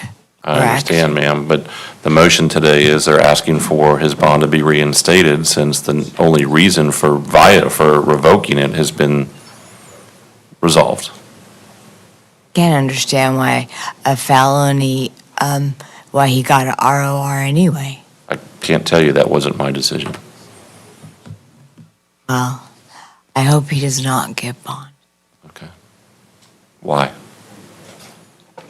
I don't think he deserves it. Well, people who were charged with non-capital or non-life offenses are typically entitled to a bond. I don't know if a man yells that he wants to kill somebody. I don't know why that wasn't included. I'm sorry, what? If a man is running around your car beating it up saying he's going to kill you. If you read the officer's report and my witness.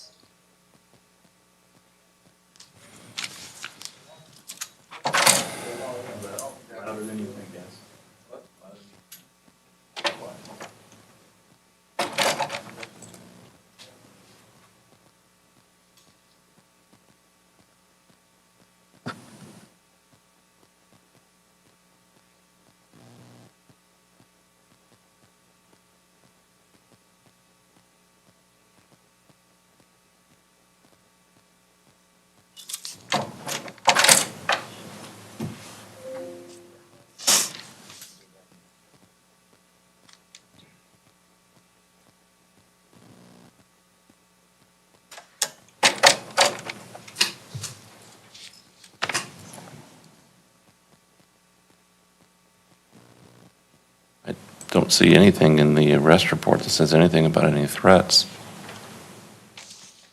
Does the state have any information regarding that? It was not mentioned in the officer's report. I've just read the entire report that was submitted as part of his arrests for purposes of first appearance and setting bond. Like I said, that wasn't me, but the judge at first appearance gave him an ROR based on reading exactly that. The damages to my car were rather significant. Which is why it's a felony.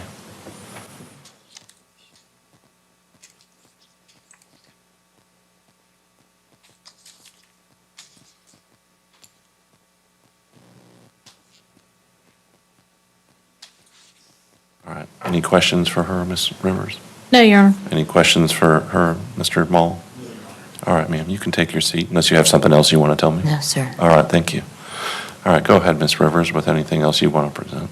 Your Honor, we're asking the court to reinstate the previously imposed bond of ROR bond as the reason to revoke the bond has been dismissed. It's my understanding he otherwise has no criminal history.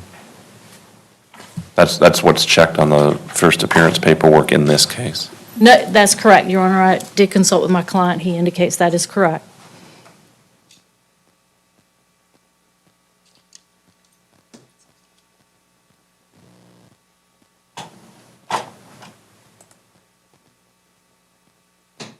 Yeah, see, he has nothing in Florida, and I don't see that. We ran one for out of state, so this would be his first.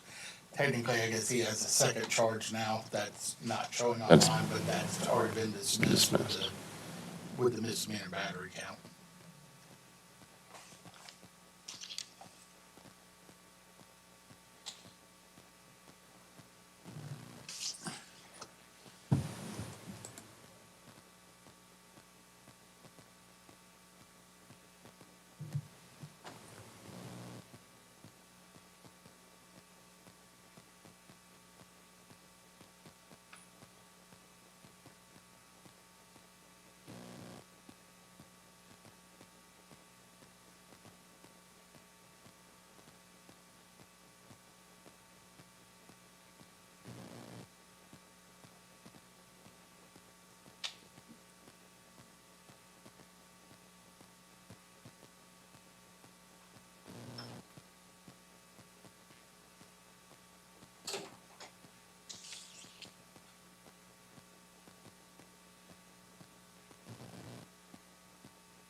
Is the state familiar with the misdemeanor case as to why it was dismissed. There's just nothing in that court file. Looks like a subpoena was sent out to the alleged victim in the case. But I don't see anything in the court minutes from June 2nd as to why it was dismissed. Did she show up? Did she not show up? Did she show up and say anything? Ma'am, I see you repeatedly shaking your head from the audience. I'm asking the state attorney what they know. I asked numerous questions, so I'm not sure what you're even trying to convey.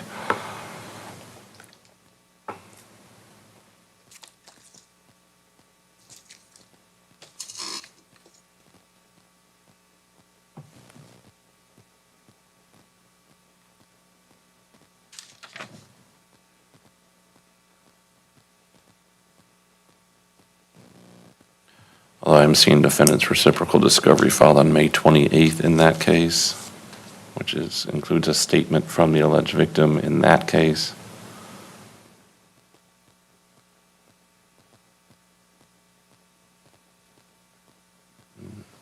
She retracts her statement, says there was no violence. I see where we had tried making contact multiple times with the victim in the misdemeanor case and were unsuccessful. I believe at one point in time, we did have a valid address for her, but I don't think they had one. And I don't see anywhere in the notes where the ASA filed, wrote anything, but there's quite a bit of notes in the file from the victim advocate with all of her attempts to make contact with the victim and that they were not successful. And she even mailed items out to her. So I don't see where she's ever asked to have it dismissed, but I think it was more we couldn't find her.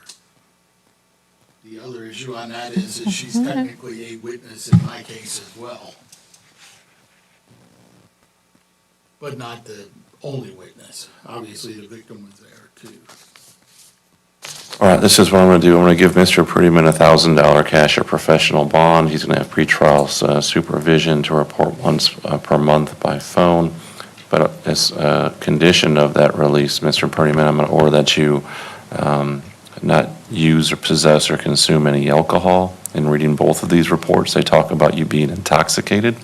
So no alcohol, no controlled substances, no narcotics or any other illegal drugs, and random testing for both while you're on release. If I find out that you're using alcohol or any sort of drugs, and I get an affidavit regarding someone regarding that, your bond's going to be revoked again, and I don't expect I'll give you a new one unless I hear something different.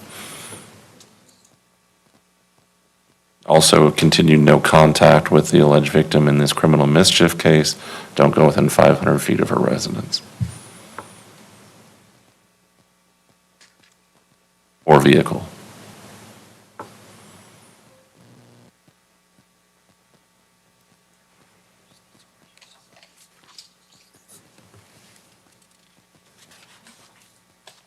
And do we know his court date, just so we can announce that?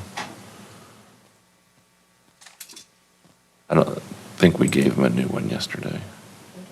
Okay, so let's put it on. He's currently in custody for 8/26 at 9 o'clock. However, if you're released between now and then, you're to be here on August 24th at 1 p.m. All right, thank you.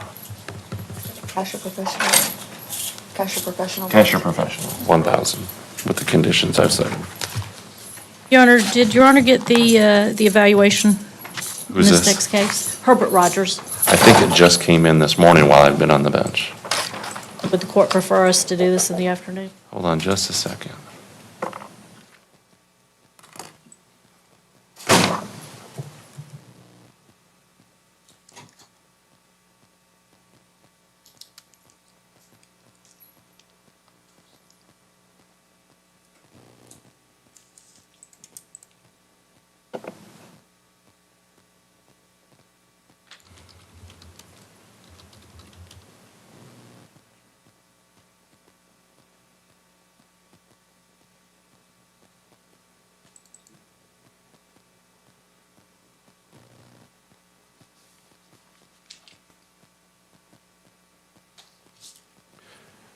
Either we can pass it till later this morning or this afternoon. I have to read the report. It's 7 pages long of single space type. Normally I read them in advance, but it didn't come in until this morning, it looks like. We don't have court tomorrow. It looks like y'all's office sent it over at 9:56. It got to me at 10 o'clock. So I'm not sure how much we've got more on this docket as far as can I address it Mr. Rogers is requesting that it be done on Monday. instead of this afternoon. Possible. Why is that? I've been back and forth for the last 3 days to this courthouse. We haven't gotten anything done. I've been requesting other things to be done. They haven't been able to be done. I've requested. So instead of getting it done this afternoon, you'd rather wait till Monday? I just didn't know if it's more convenient, we can actually get it done, it'd be better. Did you hear what I just said about it? I didn't get it till 10 o'clock this morning, and I've been here since 9 o'clock in the I city. don't even know what it is that's been filed. It's your competency report. Oh, okay, I got that like a week and a half ago. Okay, well, I didn't. I understand. All right. As requested, we'll put it on for Monday. Thank you. June 29th, 9 o'clock. 9 at 9. Write that on that.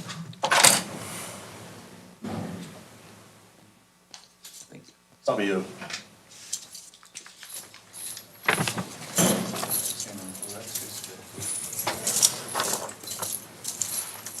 Your Honor, this is Javier Sabio before the court on 22 CF 664. I have provided the state with case law on point regarding the maximum amount that Mr. Sabio can be sentenced to. At this point, I believe the state and I are in agreement about that. I do need to discuss the state's new offer with Mr. Sabio. So I would request that this be put on July 30th with no subpoenas. State? That's accurate, Your Honor. All right, July 30th, 9 o'clock, no subpoenas.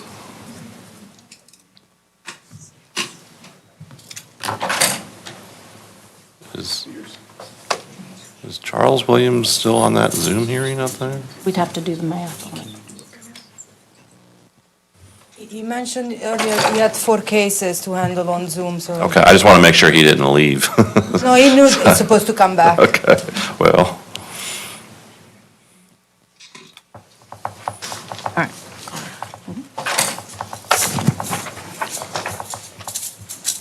Your Honor, this is Gregory Spears before the court on 12 CF 1016, 12 CF 1224.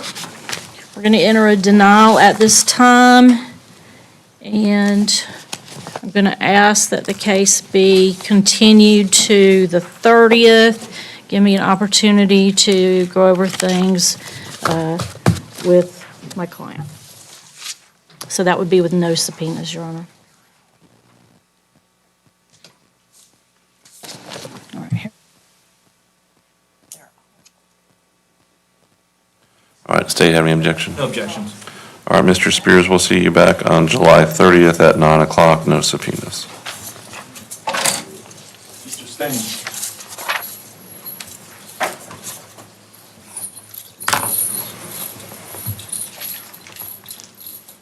Your Honor, this is Dakota Staines before the court on 24 CF 1154. He does have other cases, Your Honor. He is also being evaluated for drug court. So we would just ask to continue this matter and let it track with his new laws, or his new law, I should say.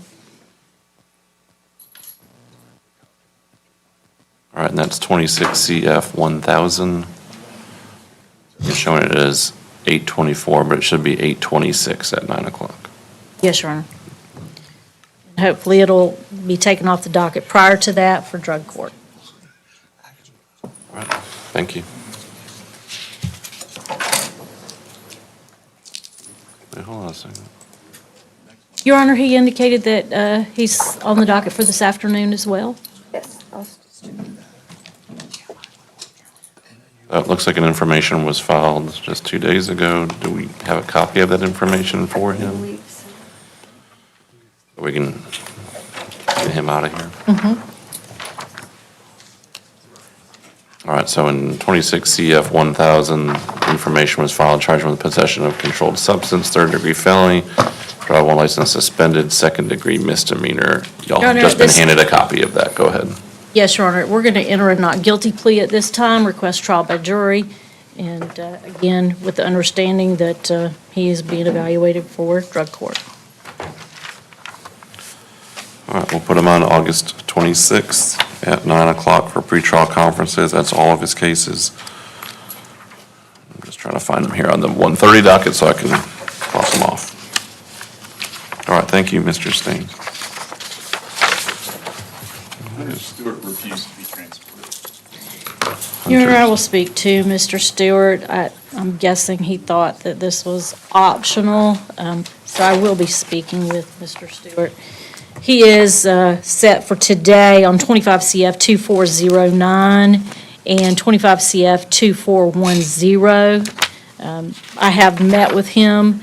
There is actually an issue that he brought up regarding his score sheet, which led me to investigate further, and the score sheet shows an introduction of contraband. When you look at CCIS, that is in fact what the record shows that he was sentenced to. However, the plea and sentencing agreement shows that that charge was dismissed. And so there may be an error here. I have requested court smart for the sentencing hearing.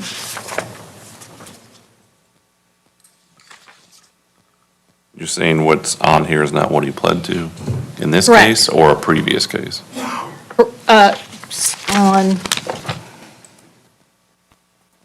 On a previous case, Your Honor. So it'd just be something that's on his score sheet for Correct. purposes of prior record? Correct. Yes, it's listed as a prior record, and he had indicated that that charge was dismissed. I did not plead to that charge. So I researched it. It appears that. How many points is that as far as prior record? 2.4 points, and he just scores prison. So the removal of the 2.4 points. What does he would- score on the one you've got? So his total sentencing points is 46.40. He scores out to 13.8. So that would put him at 44 exactly? Mhm. And not to mention that it's a second-degree felony conviction that possibly is incorrectly on there. Oh, I understand. I'm just So- trying to figure out the end game. So I am requesting a continuance 7:30. I'm waiting for the court smart to come in so I can review that. And if you can let me know the case number 2, I'll see if I can get it on my end. Yep. Speed things up as much as possible.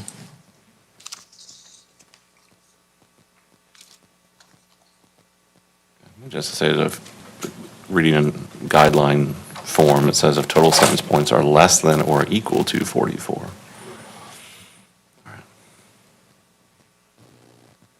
You don't know why he refused to come over here today? No, I just think it's probably a misunderstanding on his part that he thinks it's somehow optional, so I will speak to him. He's always been very easy to deal with. Okay, let's put him on the 9th, because I want to find out why he's not Yes, Your Honor. showing up and make sure he knows for next time he has to come.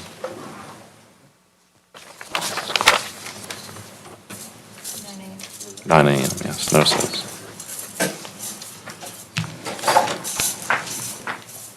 Mr. Threet, what you want to do?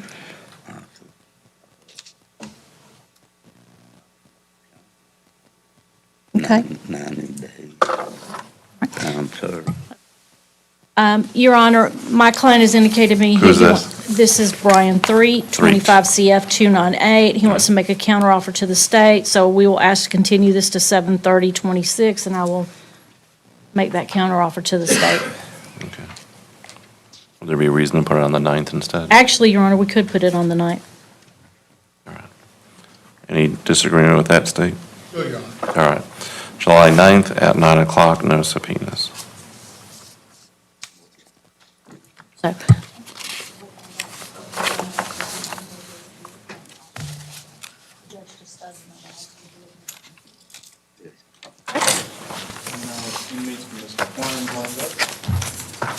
That was the end of yours, Ms. Rivers? I'm sorry? Do you have any to recall? No, Your Honor. We'll see you at what, 1:30? Thank you, Your Honor. Unless you're handling pretrial detentions. I am, Judge. Okay. Do we have any pretrial detention hearings today? Oh, sorry, apologies, Your Honor. We are not going forward with the pretrial detention hearing. Is there only one? There's only one. And that's Alford? Yes, yes, sir. Okay, I just wanted to make sure I've got the right one so I can, I've already read it when I first got it like a week ago, but. All right, Mr. Pines. Your Honor, this is Kevin Forrest. The court allowed us to put Mr. Forrest on today for a hearing on the motion for furlough. I talked with Mr. Sheik, and I've gone back and forth with him this morning. I know the motion is requesting a furlough period for 15 days. The state would agree, and Mr. Forrest is okay with this. Correct me if I'm wrong, Mr. Sheik, but my understanding is that the state would agree to a furlough starting at 8 a.m. on Monday, June 29th, and Mr. Forrest would have to turn himself back into the Okaloosa County Jail no later than 5 p.m. on Monday, July 1st. As a condition of this furlough, if the court agrees, Mr. Forrest would have a GPS monitor placed on him before he is released from custody. The proposed order that I have written up is that Mr. Forrest would have to have that monitor placed on before his release. The purpose of the furlough is to assist his daughter, Julian Forrest, who is present in court today, to get up to Evergreen, Alabama, which is in Conecuh County, Alabama. The language in the proposed order is that Mr. Forrest may only be in Okaloosa County, Florida, and Conecuh County, Alabama during this furlough, or traveling between those two counties. I actually looked at a county map to see if Conecuh bordered Florida directly. It does not. There's a Escambia County and Covington County in between here and Conecuh County. He shall not have, while on this furlough, he would not have any contact with any alleged victims or witnesses in either case. He shall not consume any alcohol or drug not prescribed to him during this furlough. I have explained to Ms. Forrest these conditions, and I've tried to make it clear, and to Mr. Forrest, until Your Honor says yes, but this is the best I can do. One of the reasons is because Mr. Forrest's wife, Miss Julian Forrest's mother, is also in custody. She only has another brother who's 15. So the motion is asking for a 15-day period. Mr. Forrest is absolutely fine with a 3-day period. And I've already talked to pretrial services downstairs. I talked to Officer Robbins. I said, look, if the judge grants the furlough request, I don't expect you guys to rush over to the jail at 7:30 on Monday morning. If he has to wear the monitor over the weekend, if you guys attach it on Friday, it is what it is, but then it would be on him prior. Will the jail let them have a GPS monitor? Say that again? Would the jail let them? I've had clients in the past who showed me monitors that they're currently on. Okay. Yeah, so I'd made clear to Mr. Robbins, I said, I don't expect anybody to rush over first thing Monday morning unless you guys want to, but Mr. Forrest is aware he might have to wear it over the weekend. These are the terms that I can put together that we're requesting the furlough. Again, Mr. Forrest is most likely going to be pleading to these charges here in the next couple of weeks.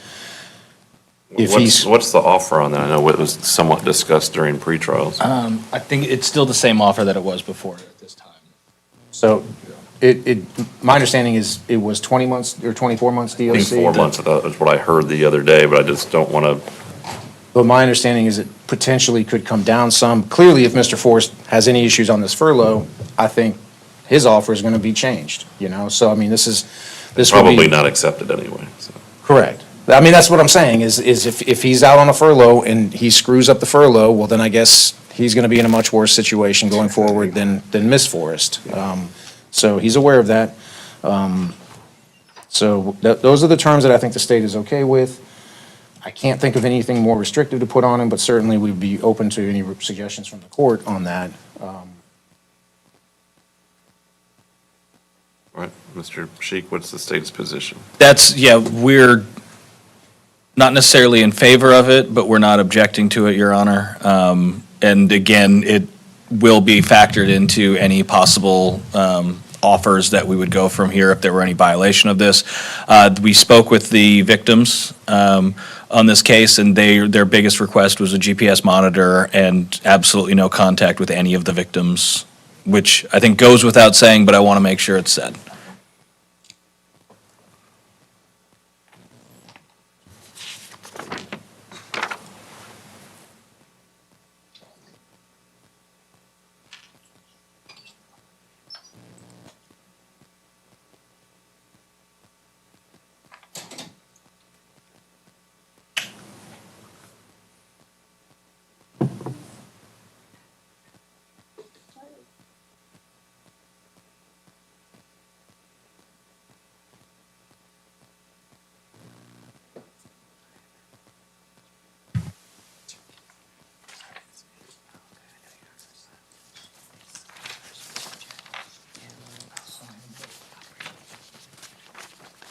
Better not see any other scratch out but that one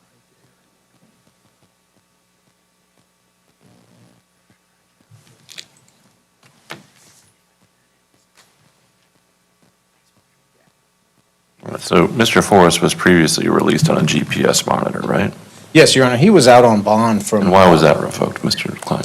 So in November, there was a traffic stop for, I believe it was attaching a tag not assigned. I believe Mr. Forrest got a notice to appear.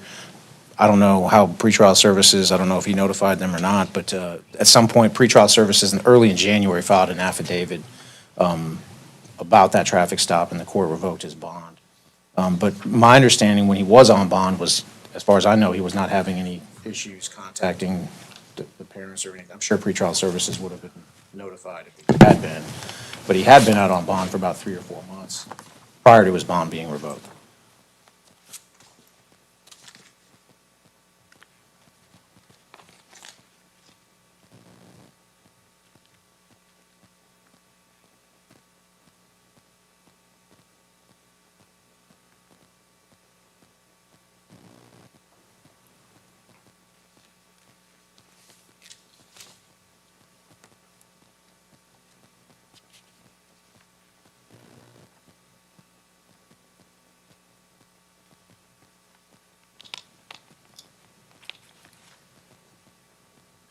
The affidavit from pretrial says defendant has failed to keep GPS adequately charged and has allowed the device to reach critical status more than 10 times in the last 30 days.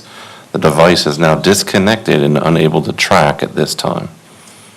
Mr. Forrest relates that the GPS charger was in the truck that had gotten, I guess, repossessed. It got impounded when I got Well, it had been impounded when he was pulled over in November. I don't know. I mean, I understand the court's concern. I certainly. And when did he go to pretrial services to get a new charger and tell them about that? Apparently, he was using his wife's charger at the time. They were both out, I guess, on bond at the time. And how did that work out? Good. So why should I put someone on a GPS monitor when the last time they were released on this case with a GPS monitor, he didn't comply with it? I understand, I definitely understand, and the answer I would give the court is, you have every reason to be suspicious here. However. Not suspicious. This is why he's in jail is because he didn't comply with the GPS monitor. Now I should release him on a GPS monitor for a furlough when y'all are talking about a resolution to a DOC sentence? I would point out to the court that at this point, if Mr. Forrest is released on a GPS monitor, if there are issues with it, I have no doubt that Mr. Sheik would amend whatever offer is going to be made accordingly. I mean, Mr. Forrest is on the verge of resolving these two cases. This is a period of a furlough of about 56 hours, I believe. I'm not good at math, so don't quote me on that. And he's got a lot on the line here. He's got a lot on the line to comply with whatever conditions the court puts on him if the court grants the motion. And if he does. Tell me why he has to be out in order to do this. Why can't anyone else do it? Miss Forrest's only other sibling is a 15-year-old who does not have a driver's license. Okay. Grandparents might be able to help. I don't know. I guess that's what I would need to hear, why he's the only person who can do it.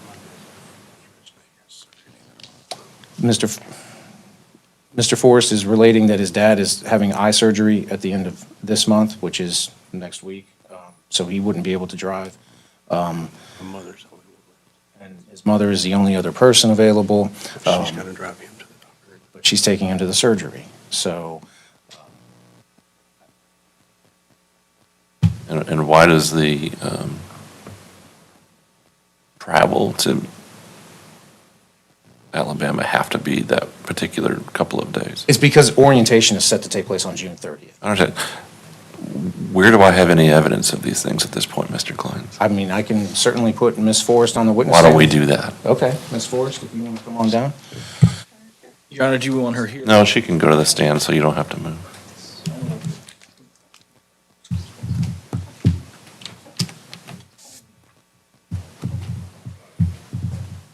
All right, can you raise your right hand? Yes. Do you swear or affirm the testimony about to give is the truth, the whole truth, and nothing but the truth? Yes, sir. All right, take your seat there. Go ahead, Mr. Kleins. Can you tell us your name for the record? My name is Julian Elise Forrest. And how do you know Kevin Forrest? He's my dad. Now, have you recently been accepted to a college? Yes, sir. What college is that? Reed State Community College, Where is that? Evergreen, Alabama. Do you have to be up in Evergreen, Alabama next week at some point? Yes, sir. June 30th. And what takes place on June 30th? My orientation and move-in date, Okay. and that's the only day that we're allowed to go up for this month. Okay. How long is the orientation supposed to take, do you know? It starts at 9 a.m., and I think it's supposed to go all day. When are you expected to enroll? Are you enrolling for the summer session, or are you enrolling in the fall session? I'm enrolled in fall. Have you talked with your grandparents about whether they might be able to help you move up there? Yes, my pop does have eye surgery at the end of this month, and my granny could possibly help, but she is also 75 years old, so she can't do any lifting, can't do like any sort of, labor, because she is old. You intending to move items up to Evergreen, Alabama? Yes, sir. Is your mom available to help? My mom is also in jail. How many siblings do you have? Well, one, And how old is he? 15 years old. Does he have a driver's license? Sir. Do you have any friends that you've talked to about trying to get to help move up there? Mm-mm. Is that a no? No, sir, I don't have any. What kind of car do you drive? I drive a two-door Jeep Wrangler. You know, are you intending to make one trip up there, or are you gonna have to come back and forth? It's gonna be one trip. I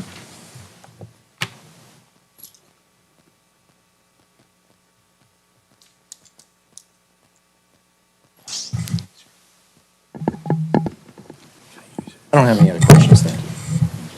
Questions, Mr. Sheik? What are all the items that you're needing to bring up there?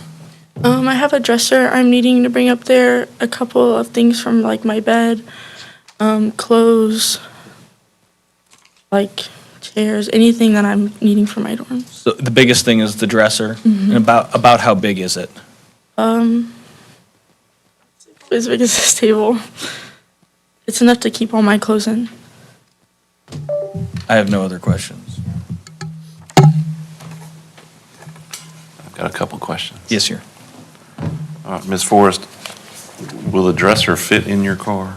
No, I'm having to borrow my grandparents' truck. Okay. And you can't lift the dresser?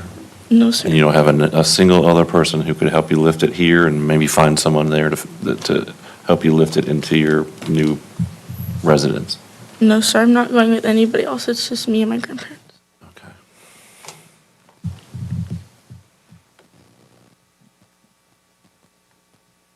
Have you looked into potentially getting paid for help, like a mover, once you get there and have them help you put it into the house? I do not have enough money to pay. Okay.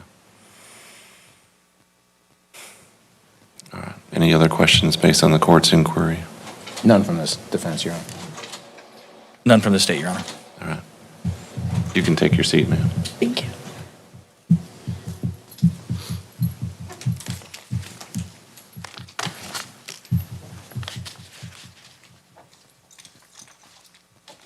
Any other evidence you want me to hear, Mr. Kleins? No, Your Honor. Mr. Sheik? No, Your Honor. I guess my concern is the request is to let someone out of jail who's looking at a DOC sentence and a potentially agreed upon DOC sentence, where he's currently charged with burglary with assault or battery, which is punishable by life in prison, so he can pick up a dresser and drive it to Alabama with a GPS monitor after he's already had his bond revoked because he didn't comply with a GPS monitor. Is there anything I said wrong? No. No, Your Honor. Motion's denied. Y'all will figure it out. Yes, sir, Your Honor. But I'm not going to let someone who didn't comply before leave the state, leave this jurisdiction to lift a dresser. I'm sure you could get a mover for about $20 to pick that dresser up and bring it out. Understood. Thank you. I mean, I'm not trying to be heartless here, but the risk far outweighs any potential benefit in this situation. It can be figured out. Thank you. Your Honor, this is Mr. Jason Walterman. He is on today's docket for a competency hearing. The Florida State Hospital has provided a evaluation dated May 6th. The defense will stipulate that the court can make its competency finding based on the contents of that evaluation. Okay. State agree with that?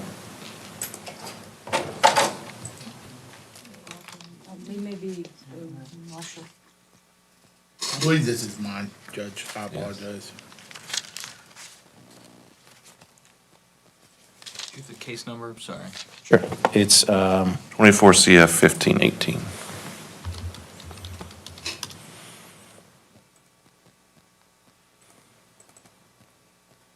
And I got the competency evaluation on, ooh, that's the old one. You said it's Walterman? Walterman. Yes. Jason Walterman? It's not my stuff, that's what. I think it was supposed to be in the afternoon and we moved it up, or we We just moved added it. We moved it or- to 2. I mean, we moved it from the 2 o'clock docket to Oh, today. Let me put dockets in, that might be what the problem is. Okay. Yeah, it is yours, Marshall.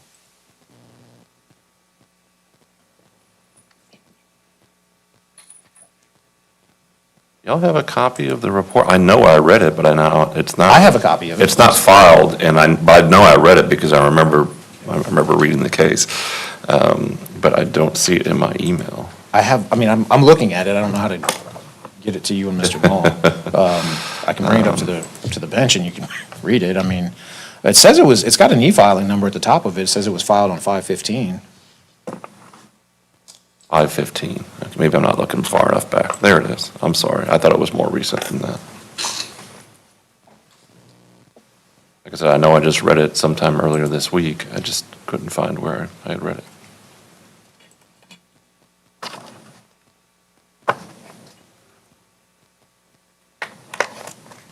It's the opinion of the people at the hospital who think he's now competent to proceed.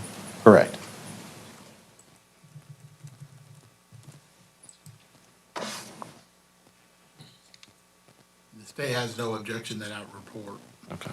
And again, I've previously reviewed it. Based on the stipulation, I'll make the determination of competency based on the report that was filed on May 15th. Let me make sure I get. It's signed by Beryl Kakati and James Yelton, MD. Their opinion is that he's now, after going through competency restoration, is competent to proceed. I'll find that he is at this time. You can supply me an order to that. Yes, Your Honor. I'll get you an order today or tomorrow. No problem. As far as going forward, I met with Mr. Walterman at the jail yesterday. He is expressing interest in me filing a bond motion. I will get one filed, and we should get it set for the July 9th docket. Okay.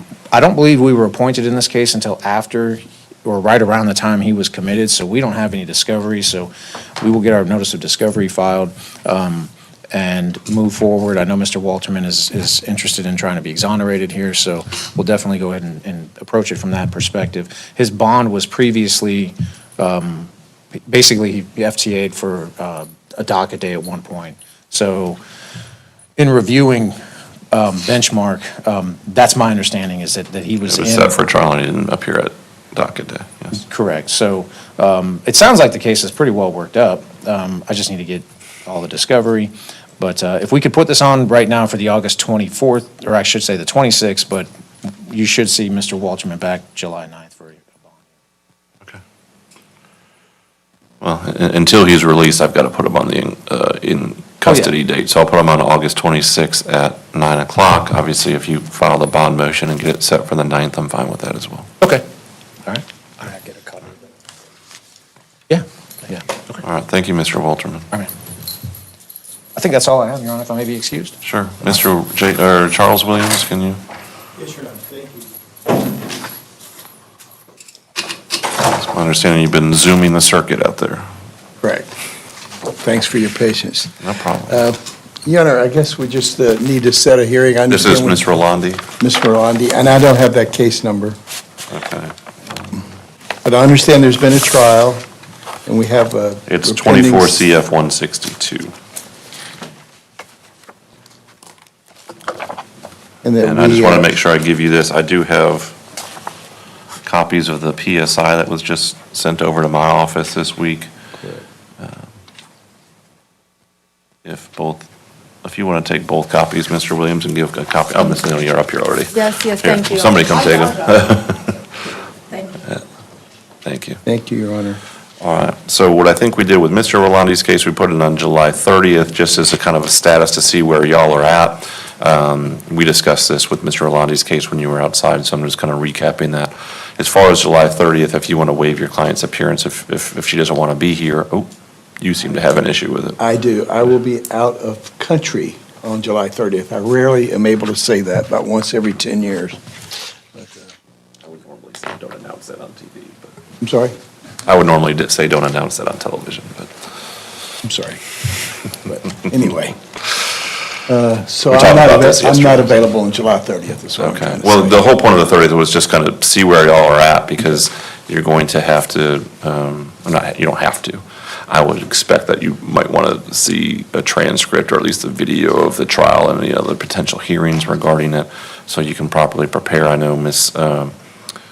Rivers, who's representing Mr. Rolandi, is going about that, so you might want to coordinate with her so you're not doing duplicate work that she's doing. Again, the 7:30 date was just going to be about kind of where things are, and can I be of any assistance to kind of speed that along. These cases are old. The Rolandis have been working their cases through for quite some time, and I want to just get to a resolution at some point, sooner than later. That'll work, Your Honor, and I'm sure I can stay in touch with Ms. Rivers and at least get that status to you on that date. I'm sure there'll be no problem with her covering for me that day for the status purposes. Why don't we put it on that date, and then if she can just cover for you, I don't have an issue with that. I just don't want to put it on another date till we know what their date's going to be, and just run these two together so there's not a lot of, again, duplicate work and duplicate court dates. Yeah. I'm not asking you to do this, Mr. Williams, but it's suggested if they wanted to not appear, if you want to file a waiver or appear by Zoom, I'm fine with that, since it's really just a status at that point. Very well, Your Honor. All right. Thank you very much. All right, 7:30, 9 o'clock for that purpose. All right, Jay Williams? Yes, sir. Mr. Williams, first one to get out the door is Mr. Horn. Yes, sir.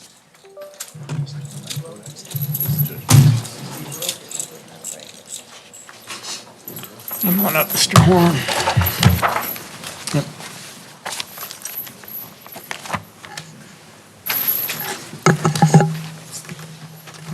Judge, this is Maurice Horn, 2026-27. Judge, we're still trying to get him into a program. I'm going to ask that the court give us another pass without subpoenas. I don't think ultimately it's going to have to go to a contested hearing. Somebody left. So where are you at as far as programs he's trying to get into at this point? He's trying to get in this new one over at Bridgeway, and my investigator. TIEH program? Is that something? That's the one. and I'm not sure how to pronounce that.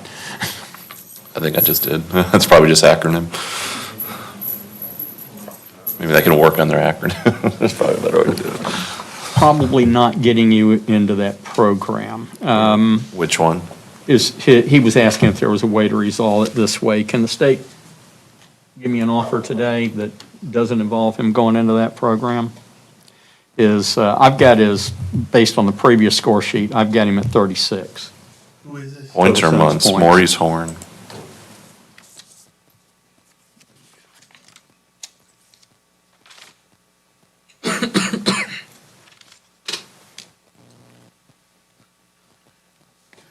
Josh, is he yours? No, I think he's yours as far as I'm tracking.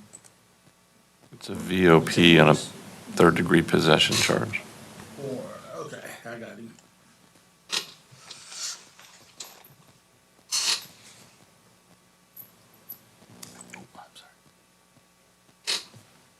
His previous guidelines were 30.6, and this was just a technical. Is that what you're saying, Mr. Williams? It was a misdemeanor, Judge, that was ultimately dropped.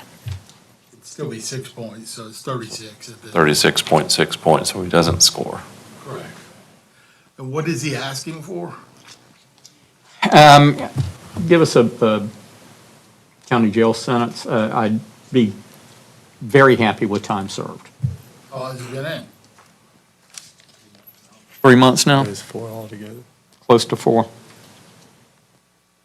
Well, he's saying 4 altogether, so 3 months since his arrest on the VOP.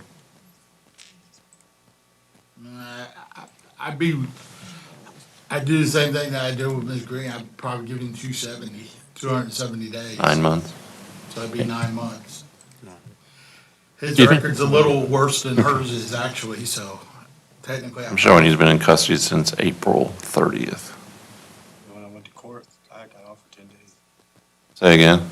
They have released me on, at my Misdemeanor court date? They released me on ROR for the violations and rearrested me that day. But I was only out for like 10 days. Well, you only get the time that you get while you're in on this case, so. I thought it was the same violation. One was a new law violation and one is the violation of probation. They're different. All right, what we can do, sir, is, I'm just trying to be real with it as far as how they're going to compute your time served. So I don't want you to think they're going to give you time that you weren't technically in on this. Now, the parties, your lawyer and the state may keep that in mind when they're determining what the offer is going to be, but I don't want you to think you're going to get credit that you're not entitled to, because then you may make a bad decision and think, oh man, I really wish I would have known this beforehand. That's why I'm telling you. Judge, what's our next date? 7/9? 7/9, that's 2 weeks from today.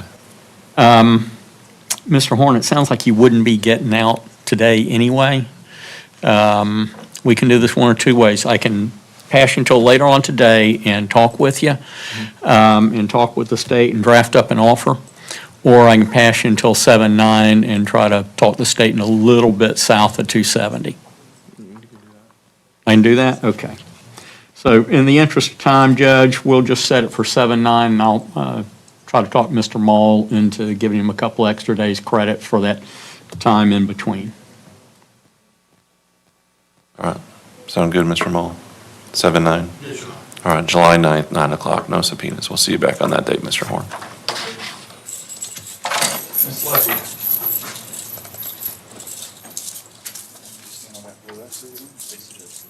Judge, this is Maria Leckler. She's here on, for a motion for bond. She's also got an arraignment scheduled for this afternoon. I believe an information was charged.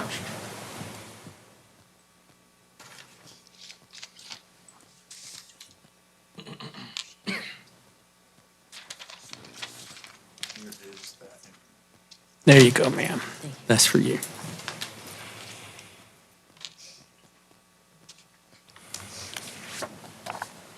Judge, I really don't have anything to add to the bond hearing or to the bond motion. She's got a current bond of some $2,500. She can't make that. She's asking for an ROR bond. The underlying charge is of possession of controlled substance. She's self-employed, lives over in Navarre, and has been in this area for at least 2 years.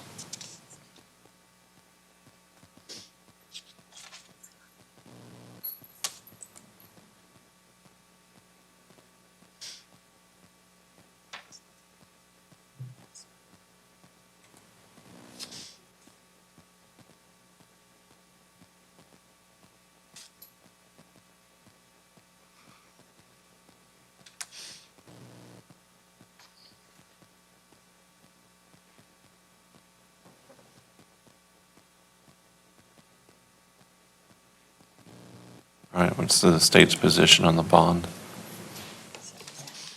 Well, Ms. Leckler is charged with just a possession of controlled substance. However, just with the bare minimum points as far as what a possession of controlled substance charge is, she still scores out to 24 months in Department of Corrections. So the time she's doing now is only going towards that anyway.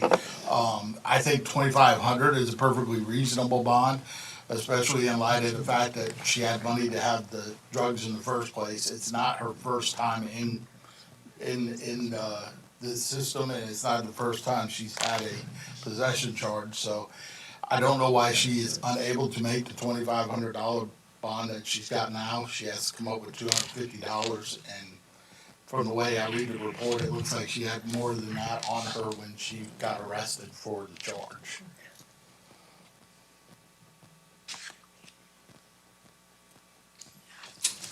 I have a lab report back on the case. Don't know. Probably not, but let me verify that. I did get some back, because I saw them, but I didn't really get to look at them well, because I was here with you. And maybe I'm confusing this with another case, but wasn't there some concern that it might not be what they thought it was? Or am I thinking of a different case? You may, if you're thinking from yesterday, we were talking about a weight issue. No, there was another issue. There was concern about, what was it, methamphetamine or fentanyl, I think. I feel like I read about it when I was preparing for today. So I just don't want to confuse your case with someone else, Ms. Leckler.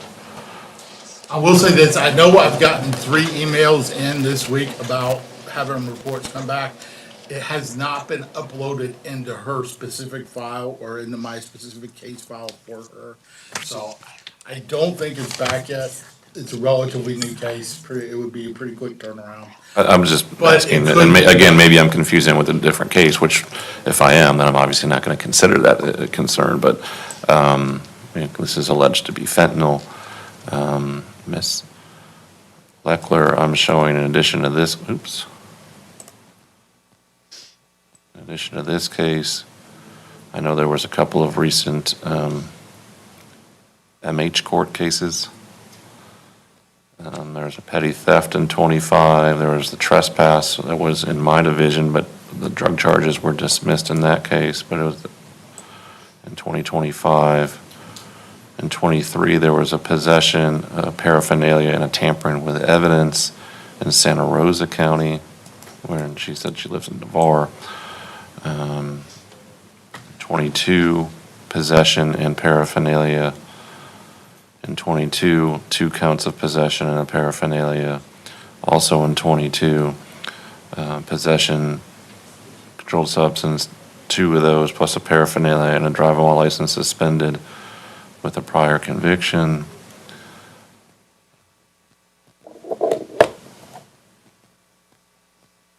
Just to point out, there was a 22 CT case in Okaloosa where there was a failure to appear, but that was dismissed, so I'm not considering that, just to put it on the record that I'm not considering it. So I guess my concern is just drug case after drug case after drug case, and now it's allegedly fentanyl. I've got some concerns. She actually makes a post-mortem statement allegedly saying that she was holding the fentanyl for her friend. Oh. Commission's here today, please. I'm not asking you to address that. In fact, I would tell you not to, Ms. Leckler, but holding on to something you know to be illegal for someone else is still possession.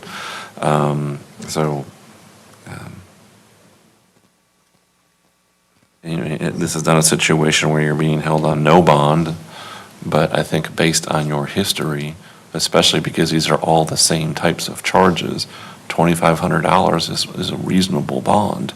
And frankly, my concern is not that that's my job to protect you from yourself.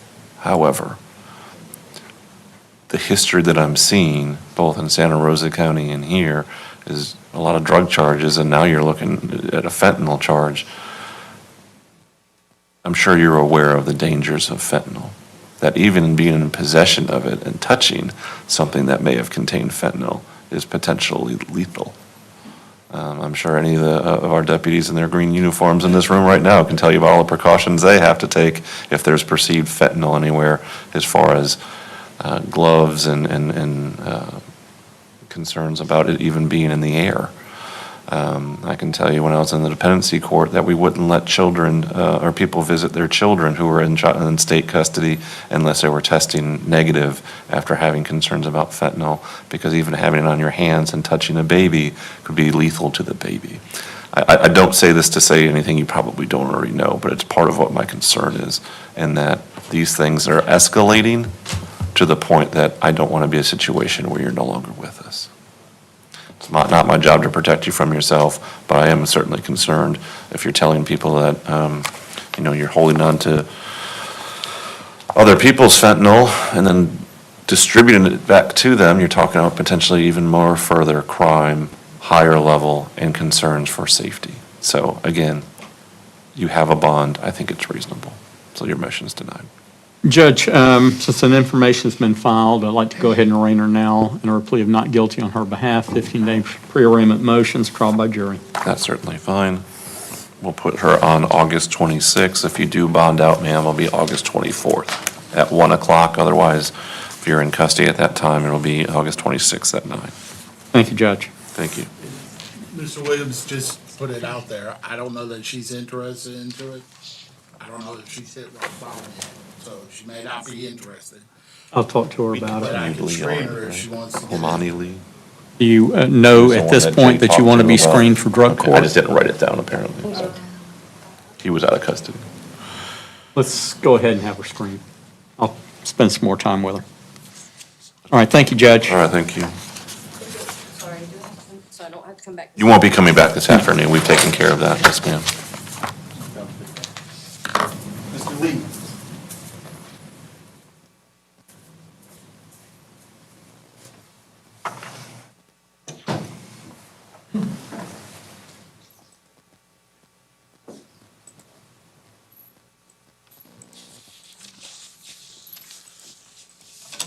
Judge, this is William Eugene Lee. We're going to enter a denial at this time. What would you like to set it for? Judge, I'm willing to set it out one time without subpoenas, but I think this is just going to involve conversation, and ultimately, we're probably going to need to do a contested hearing on it based on my reading of the report. Okay. So let's just maybe put him on for the 9th. 9th? Yes, sir. 9 o'clock? I'm sorry, 9th of July at 9 o'clock, no subpoenas. All right, I'll come out and see you, Mr. Lee. July 9th, yes, sir. It's 2 weeks. Mr. Lloyd. Thank you, Your Honor. Thank you. Have a good day, sir. Judge, this is Kevin Lloyd. Mr. Lloyd's here for a bond hearing. He does have a new law violation, but it looks to me like it's set for 7/9 for arraignment, and when I checked the clerk's computer a few minutes ago, and information had not yet been filed.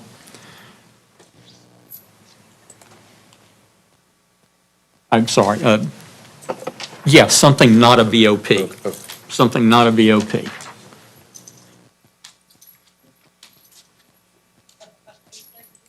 I'm showing you as having 2 cases. Yes.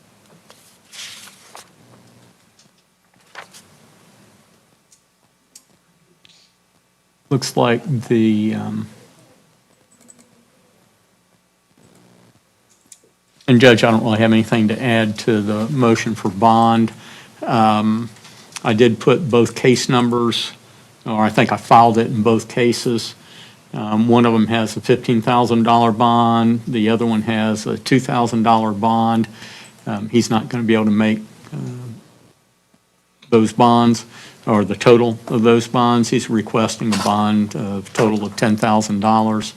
He's self-employed, does yard work, handyman stuff, cleanup, and resides over in Defuniak Springs. He's lived in this area his entire life. State? I believe that Mr. Lloyd's second case, which is the 1083, Okay. that there should be an information filed in on that case. I don't know if the clerk has it posted yet, but I did sign off on one to have it. Actually, I apologize, I did not sign it. He's set for, that one's not set for arraignment until 7/9, so Mr. maybe. Sheik signed Yes. that particular information for me today, but I did generate it last night because she threw it in my inbox, and I did that before I went to bed, so. The state's position would be that, you know, he was out on bond, so technically there's nothing that says that he has to be given another bond on another charge when he's out on bond. So was he ever released after the first one? After the 935 case?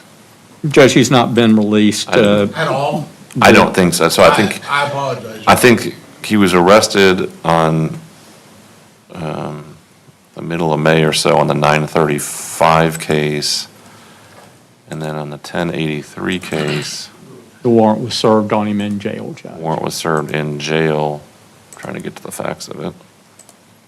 So this is not a matter where he was out. There was a on warrant that wasn't signed until June 1, based on something that happened in October. So he basically got arrested for the newer case first, and then while in jail on that, they served a warrant for the old case that happened before the Yes, sir. other case.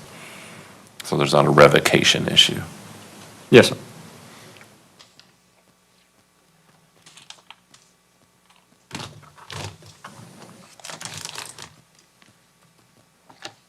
Is the clerk showing the information in the new case? Not yet? Okay.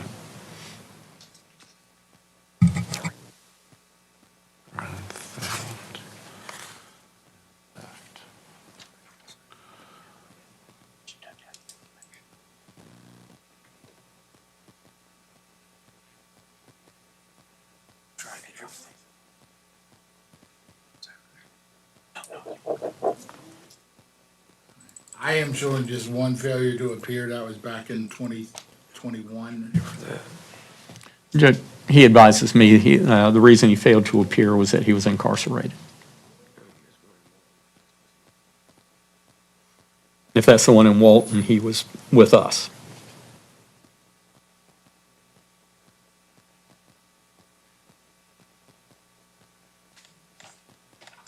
We'll say it is the one from Walton County. I can't verify that he was with us part, but I can verify that it was a Walton County FDA. Mr. Lloyd's offering to testify as to the dates, Judge. I don't know that we need to go too far into the weeds on it.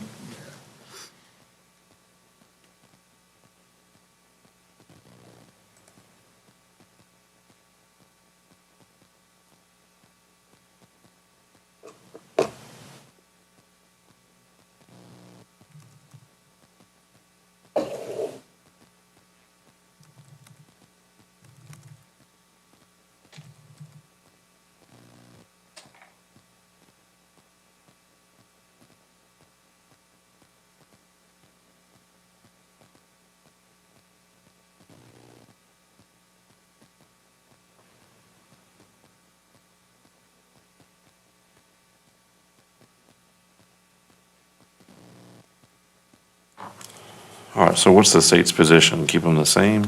That would be the state's position, is that he's got reasonable bonds at current, at what he has them currently set at.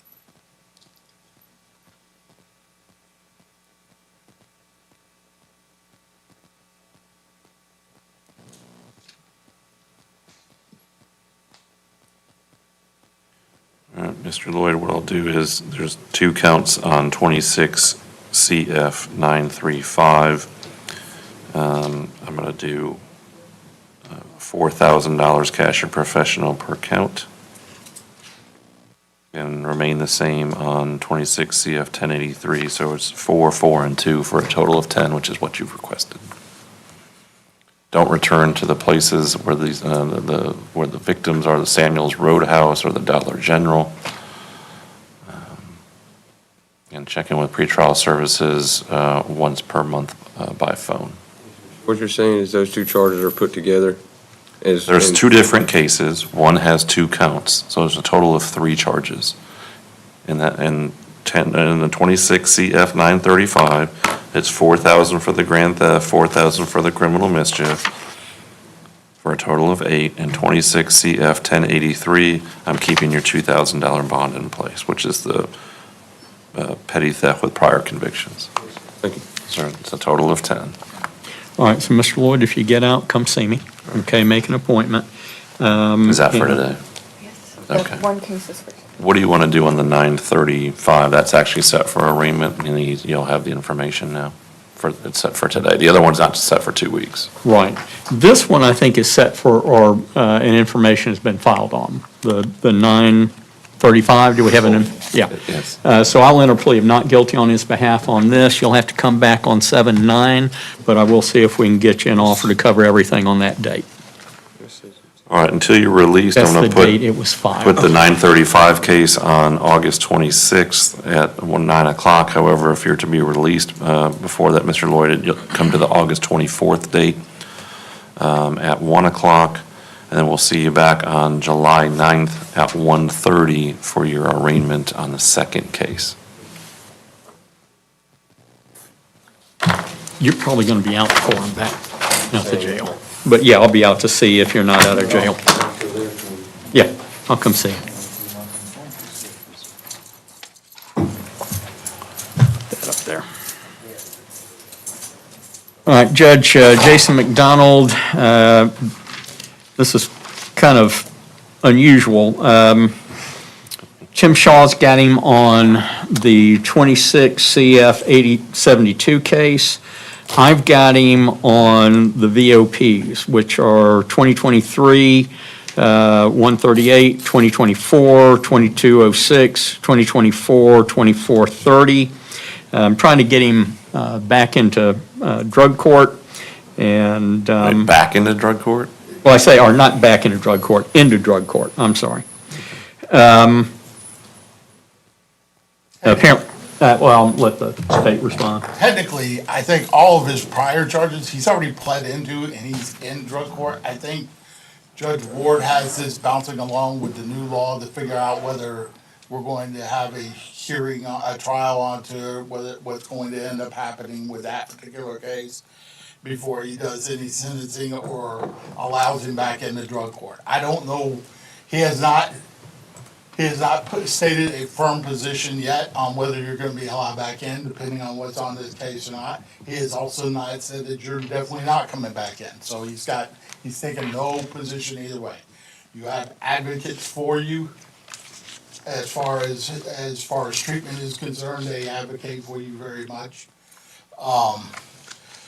The one thing I will let the court know is that on the 8th of July, which is going to be prior to the 9th date, we do have depositions scheduled at my office at 10:45 for Mr. Paris, who is the victim and the alleged victim in this case. It's specifically with Mr. Shaw that represents Mr. McDonald, and I have Mr. Kleins, who represents Mr. Paris. Mr. Paris. They're all coming to my office to have a deposition of Mr. Paris, specifically to see what's going on in this case. So let me make sure I understand this. The 3 cases that are on today's docket are VOPs, but he was in drug court. And he's pled into drug court. So it's not as much of a No. VOP for me as it is a violation of his drug court. Correct. I'm He's just wondering letting why it we're bounce along here so that he doesn't have to get brought down to drug court every week. That's why I think he stuck him over here. That may be something you want to.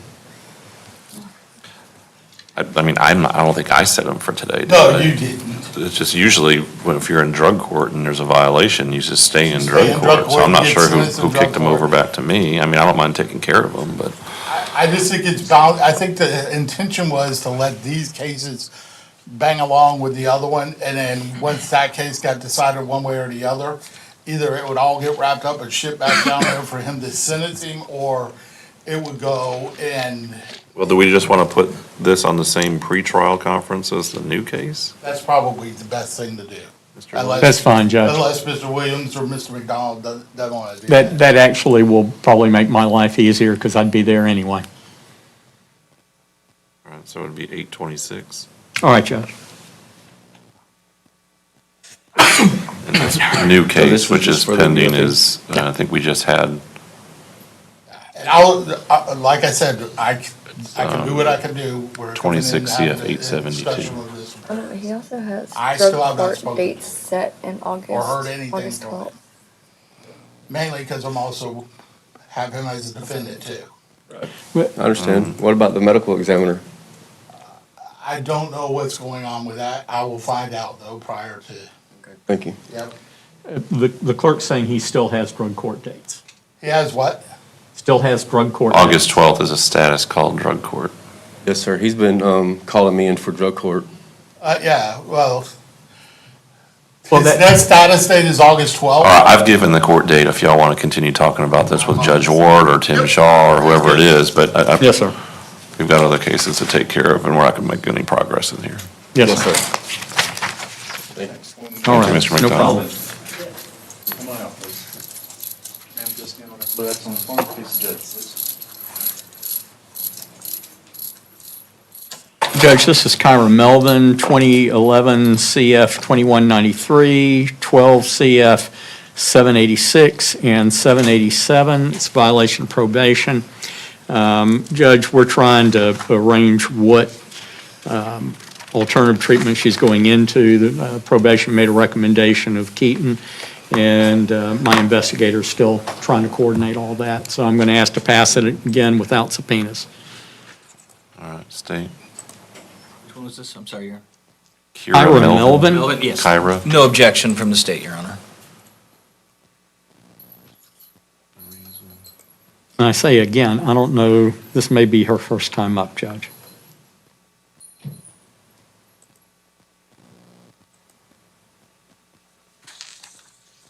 Yeah, I'm not trying. Okay, yeah. Probation's recommendation is, says Kenton, but Keaton. All right, what date do you want? I'm sorry. 7/9 or 7/30? Let's go 7:30, Judge. If we get it ready earlier, we'll bring her in earlier. All right, July 30th, 9 o'clock, no subpoenas. All righty. So we're still working on getting you in someplace, okay? Not today, no ma'am. Okay.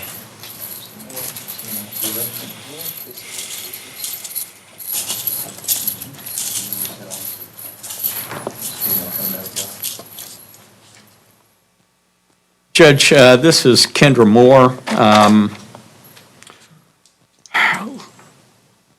We've got him on a violation of probation. He had a new case that the clerk, I think, is still showing as open, but actually, count one, the felony count on that was null prost, and counts 2 and 3 were sent down to county court.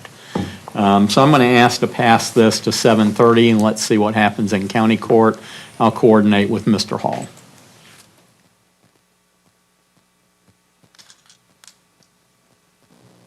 All right, you said 7:30? Yes, sir. All right, July 30th, 9 o'clock. All righty, Judge, thank you. Okay. More and more. Judge, Mr. Moore was also on the arraignment docket, This one? the one that just walked It was out. just because it's more and more. Correct. Yes, sir, this is more, We're going to have more estimates. 2026 CF 100. Glad you get that.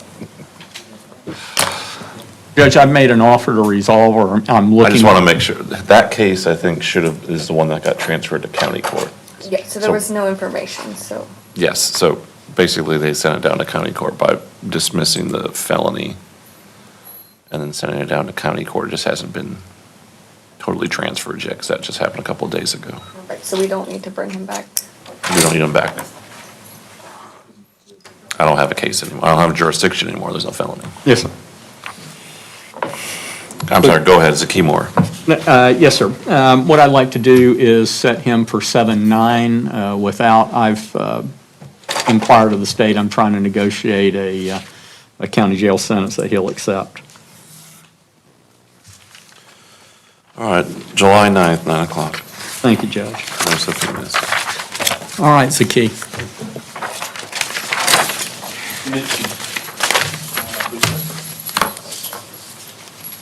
I'm sorry, Judge, what was the date on that one? 7/9.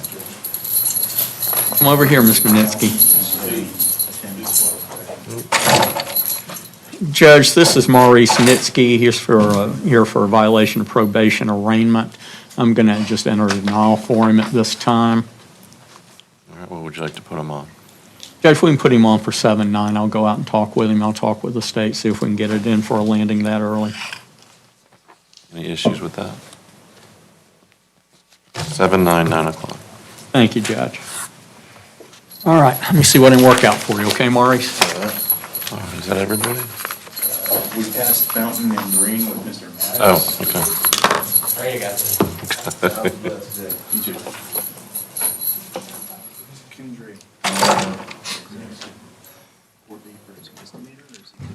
I don't think it's been opened in misdemeanor court yet. I also just realized those are actually two different cases that were on this morning's docket and the arraignment docket. Mr. Moore. Moore or? Moore. Kindred. I'm trying to find which one actually has the no crossing. On Kendra Moore, I'll pull it back up. I think we can figure it out. I'm trying to get, so he had 25 CF 1589. That's the VOP. Correct. That's what we just addressed.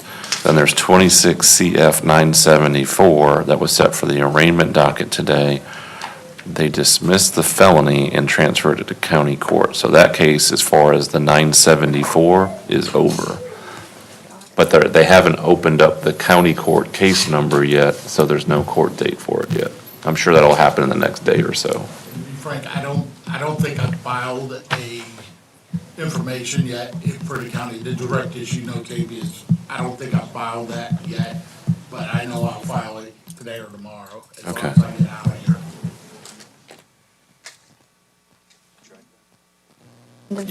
The VOP is still on 7:30. Yes. VOP is till 7:30. We'll have a county court date sometime in the near future. Ms. Fountain.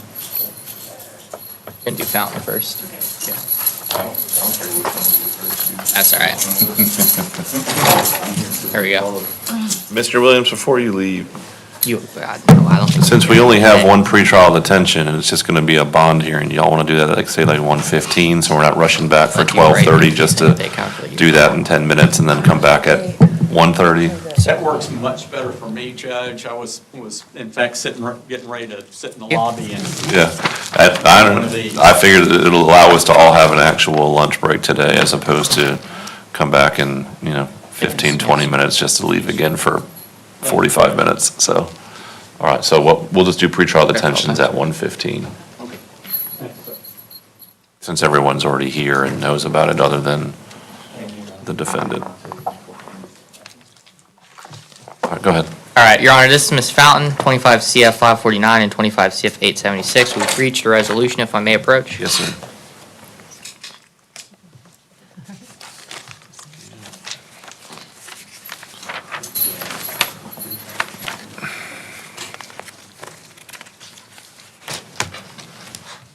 All right, Ms. Fountain, can you raise your right hand?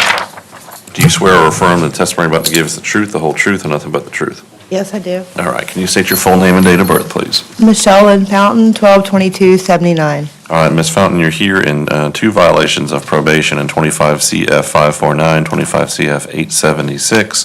I have a plea and sentencing agreement between you and the state that would call for you to admit your violation of probation. Be an adjudication of guilt, $100 VOP fee for each case, $250 in cost of defense, so that's $100 for each case, plus the $50 application fee. You're going to do 9 months Okaloosa County Jail with credit for all time served, be concurrent between the two cases, so you'll serve your 9-month sentence on each case at the same time. 90 days to pay all of your costs upon release, revoke and terminate your probation, any monetary issues you'll have. Again, you can set up that payment plan for 90 days, otherwise it'll be a judgment against you. Okay. Do you understand that, Ms. Fountain? Yes, sir, Is that I what you do. want to do here today? Yes, sir, it is. Did you have enough time to go over this plea form with your lawyer?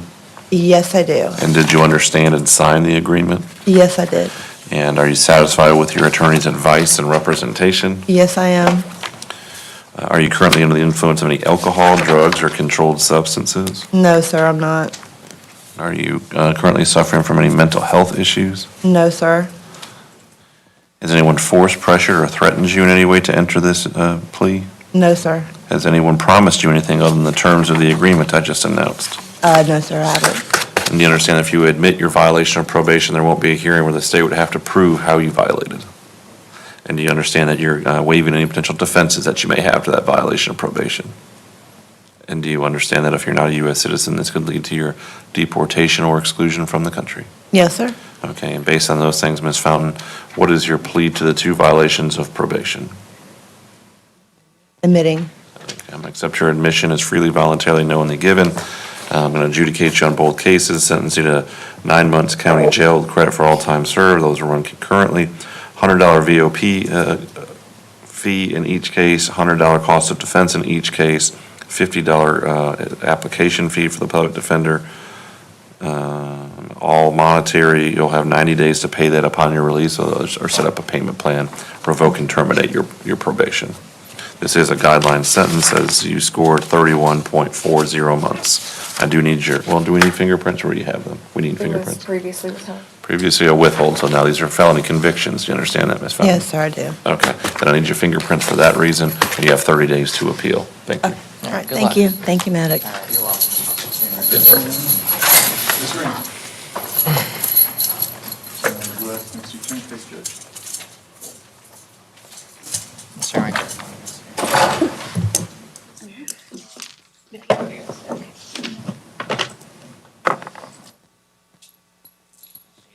Thank you.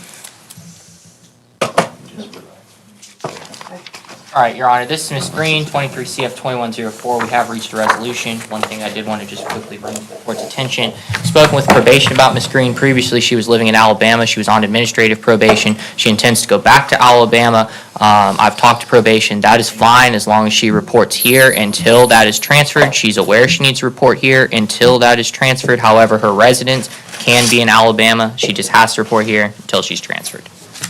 Okay. If I may approach. Do you understand that, Ms. Green? Yes, sir. Okay, come on up, Mr. Maddox. Thank you, Your Honor. Is it down? Any issues with that from probation? Oh, no. Yes, sir, it's fine. As long as she does report to us, we don't have a problem with that. As long as she does the fee for $125 to go to Alabama, and that she follows through with her probation in Alabama, we won't have a problem with that. I always ask the question, I always want to make sure, because we've been wrong before, and we don't want to do that. Thank you, Your Honor. All right, Ms. Green, can you raise your right hand? Do you swear or affirm the testimony you're about to give is the truth, the whole truth, and nothing but the truth? Yes, sir. All right. Can you state your full name and date of birth, please? Brianna Lee Green, 1880.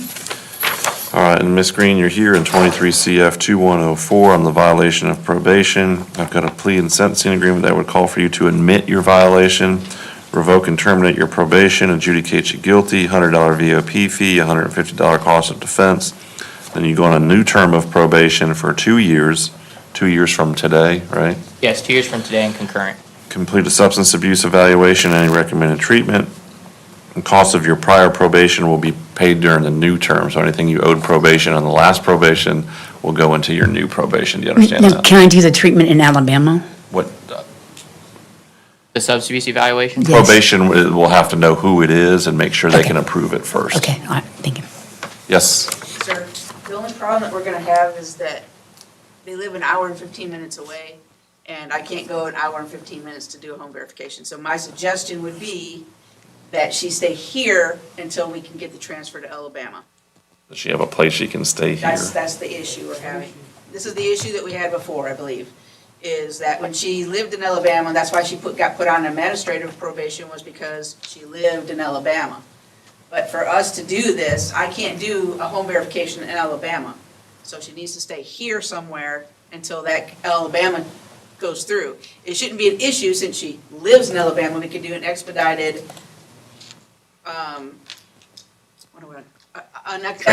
transfer to them because she has family there and she lives there prior to this case. But you don't control how long that takes because you gotta send it to Tallahassee, who then sends it to Correct. Montgomery and. Yes, sir. Typically, I just got a guy coming back from Louisiana right now because they denied it after he'd been there for a month because of the same kind of issue. So this has really been an issue with a lot of things with people wanting to work in different states and so on and so forth. But she's gonna have to be here for me to be able to supervise her while she's here. I can't go to Alabama to do home verification. Well, So Mr. Maddox, do She you? stays at a hotel here, or she's homeless here, or whatever, until I can get her to Alabama. Do y'all want to discuss, I know you had talked to the Yes, sir, family, I whoever's did, in. and I just, like, this just popped into my head. No, no problem. Do we want to I have mean- another? That's the only issue, otherwise I wouldn't have a problem with it. Sorry, I'm sorry. I didn't mean to- No, you're okay. I'm just trying to see if Mr. Maddox wants to still go forward with it or maybe talk it out and come back this afternoon. Yeah, let me talk it out with her. Let me talk it out with her. Let me just make sure we're on the same page. If she wants to do it, understanding that, meaning she's gonna have to find a place to go here until it's transferred, that's fine. I just wanna make sure she fully understands that and is aware of the implications of that. Okay. I'm sorry, Mr. Maddox, I just. That's all right. I'd rather you'd bring it up now than me have to. Why don't we do this? We'll bring her back. Let's just say it's 1:15. That way we can handle it before the arraignment docket. Ma'am, it's like an hour. That's Okay. fine, Your Honor. It's, I just don't want to set it up where you get out and suddenly it's, you can't leave the True. state and you've got nowhere to live and you end up homeless for the next week. That's what I'm trying to avoid. I'm not trying to say it's not going to happen. I just want to make sure you know what See, I you're just need like getting a family into. member that stays. All right, let's bring it back at 1:15. Back there. Mr. Maddox, I'm going to give you this paperwork back just in case you need it for any reason while you're talking it out. All right, do we have anyone else left, Heather? Okay. Yes, sir, Mr. Sheik. For possible efficiency, for the Ellis motion this afternoon, if you want, I've talked to Mr. Maddox, and we have already agreed upon body cam, so we don't have to sit in court for about 30 minutes. Okay. I don't know if you want to watch it over lunch, it's available if There's a lot of people talking. I'm listening. Oh, I want to Mr. Maddox, are you okay with me watching the Ellis video over lunch? Because God I am, forbid Your I Honor. just eat Mr. lunch Sheik and I quietly. discussed what would be admitted. If he's going to admit 2 body camera videos, I have no issue with that. He's going to admit the phone call, I have no issue with that. We're stipulating to all of that. I'm All on perfectly, disc. Yes, Your Honor. I'm fine with the court reviewing anything and everything that the state provides. May I approach, Your Honor? Yes. I just know you wanted to get. I like to get things done efficiently, but every once in a while I want to eat lunch and not stare at a screen. But apparently that's not going to happen You today. can eat your lunch too, I'm fine. Well, thank you, Mr. Maddox. I appreciate your indulgence. You know. We talked yesterday about Crivic not happening. Krevick is not happening. Mr. Williams is not here, but we're continuing that because we're waiting on a report from Dr. McDonald still.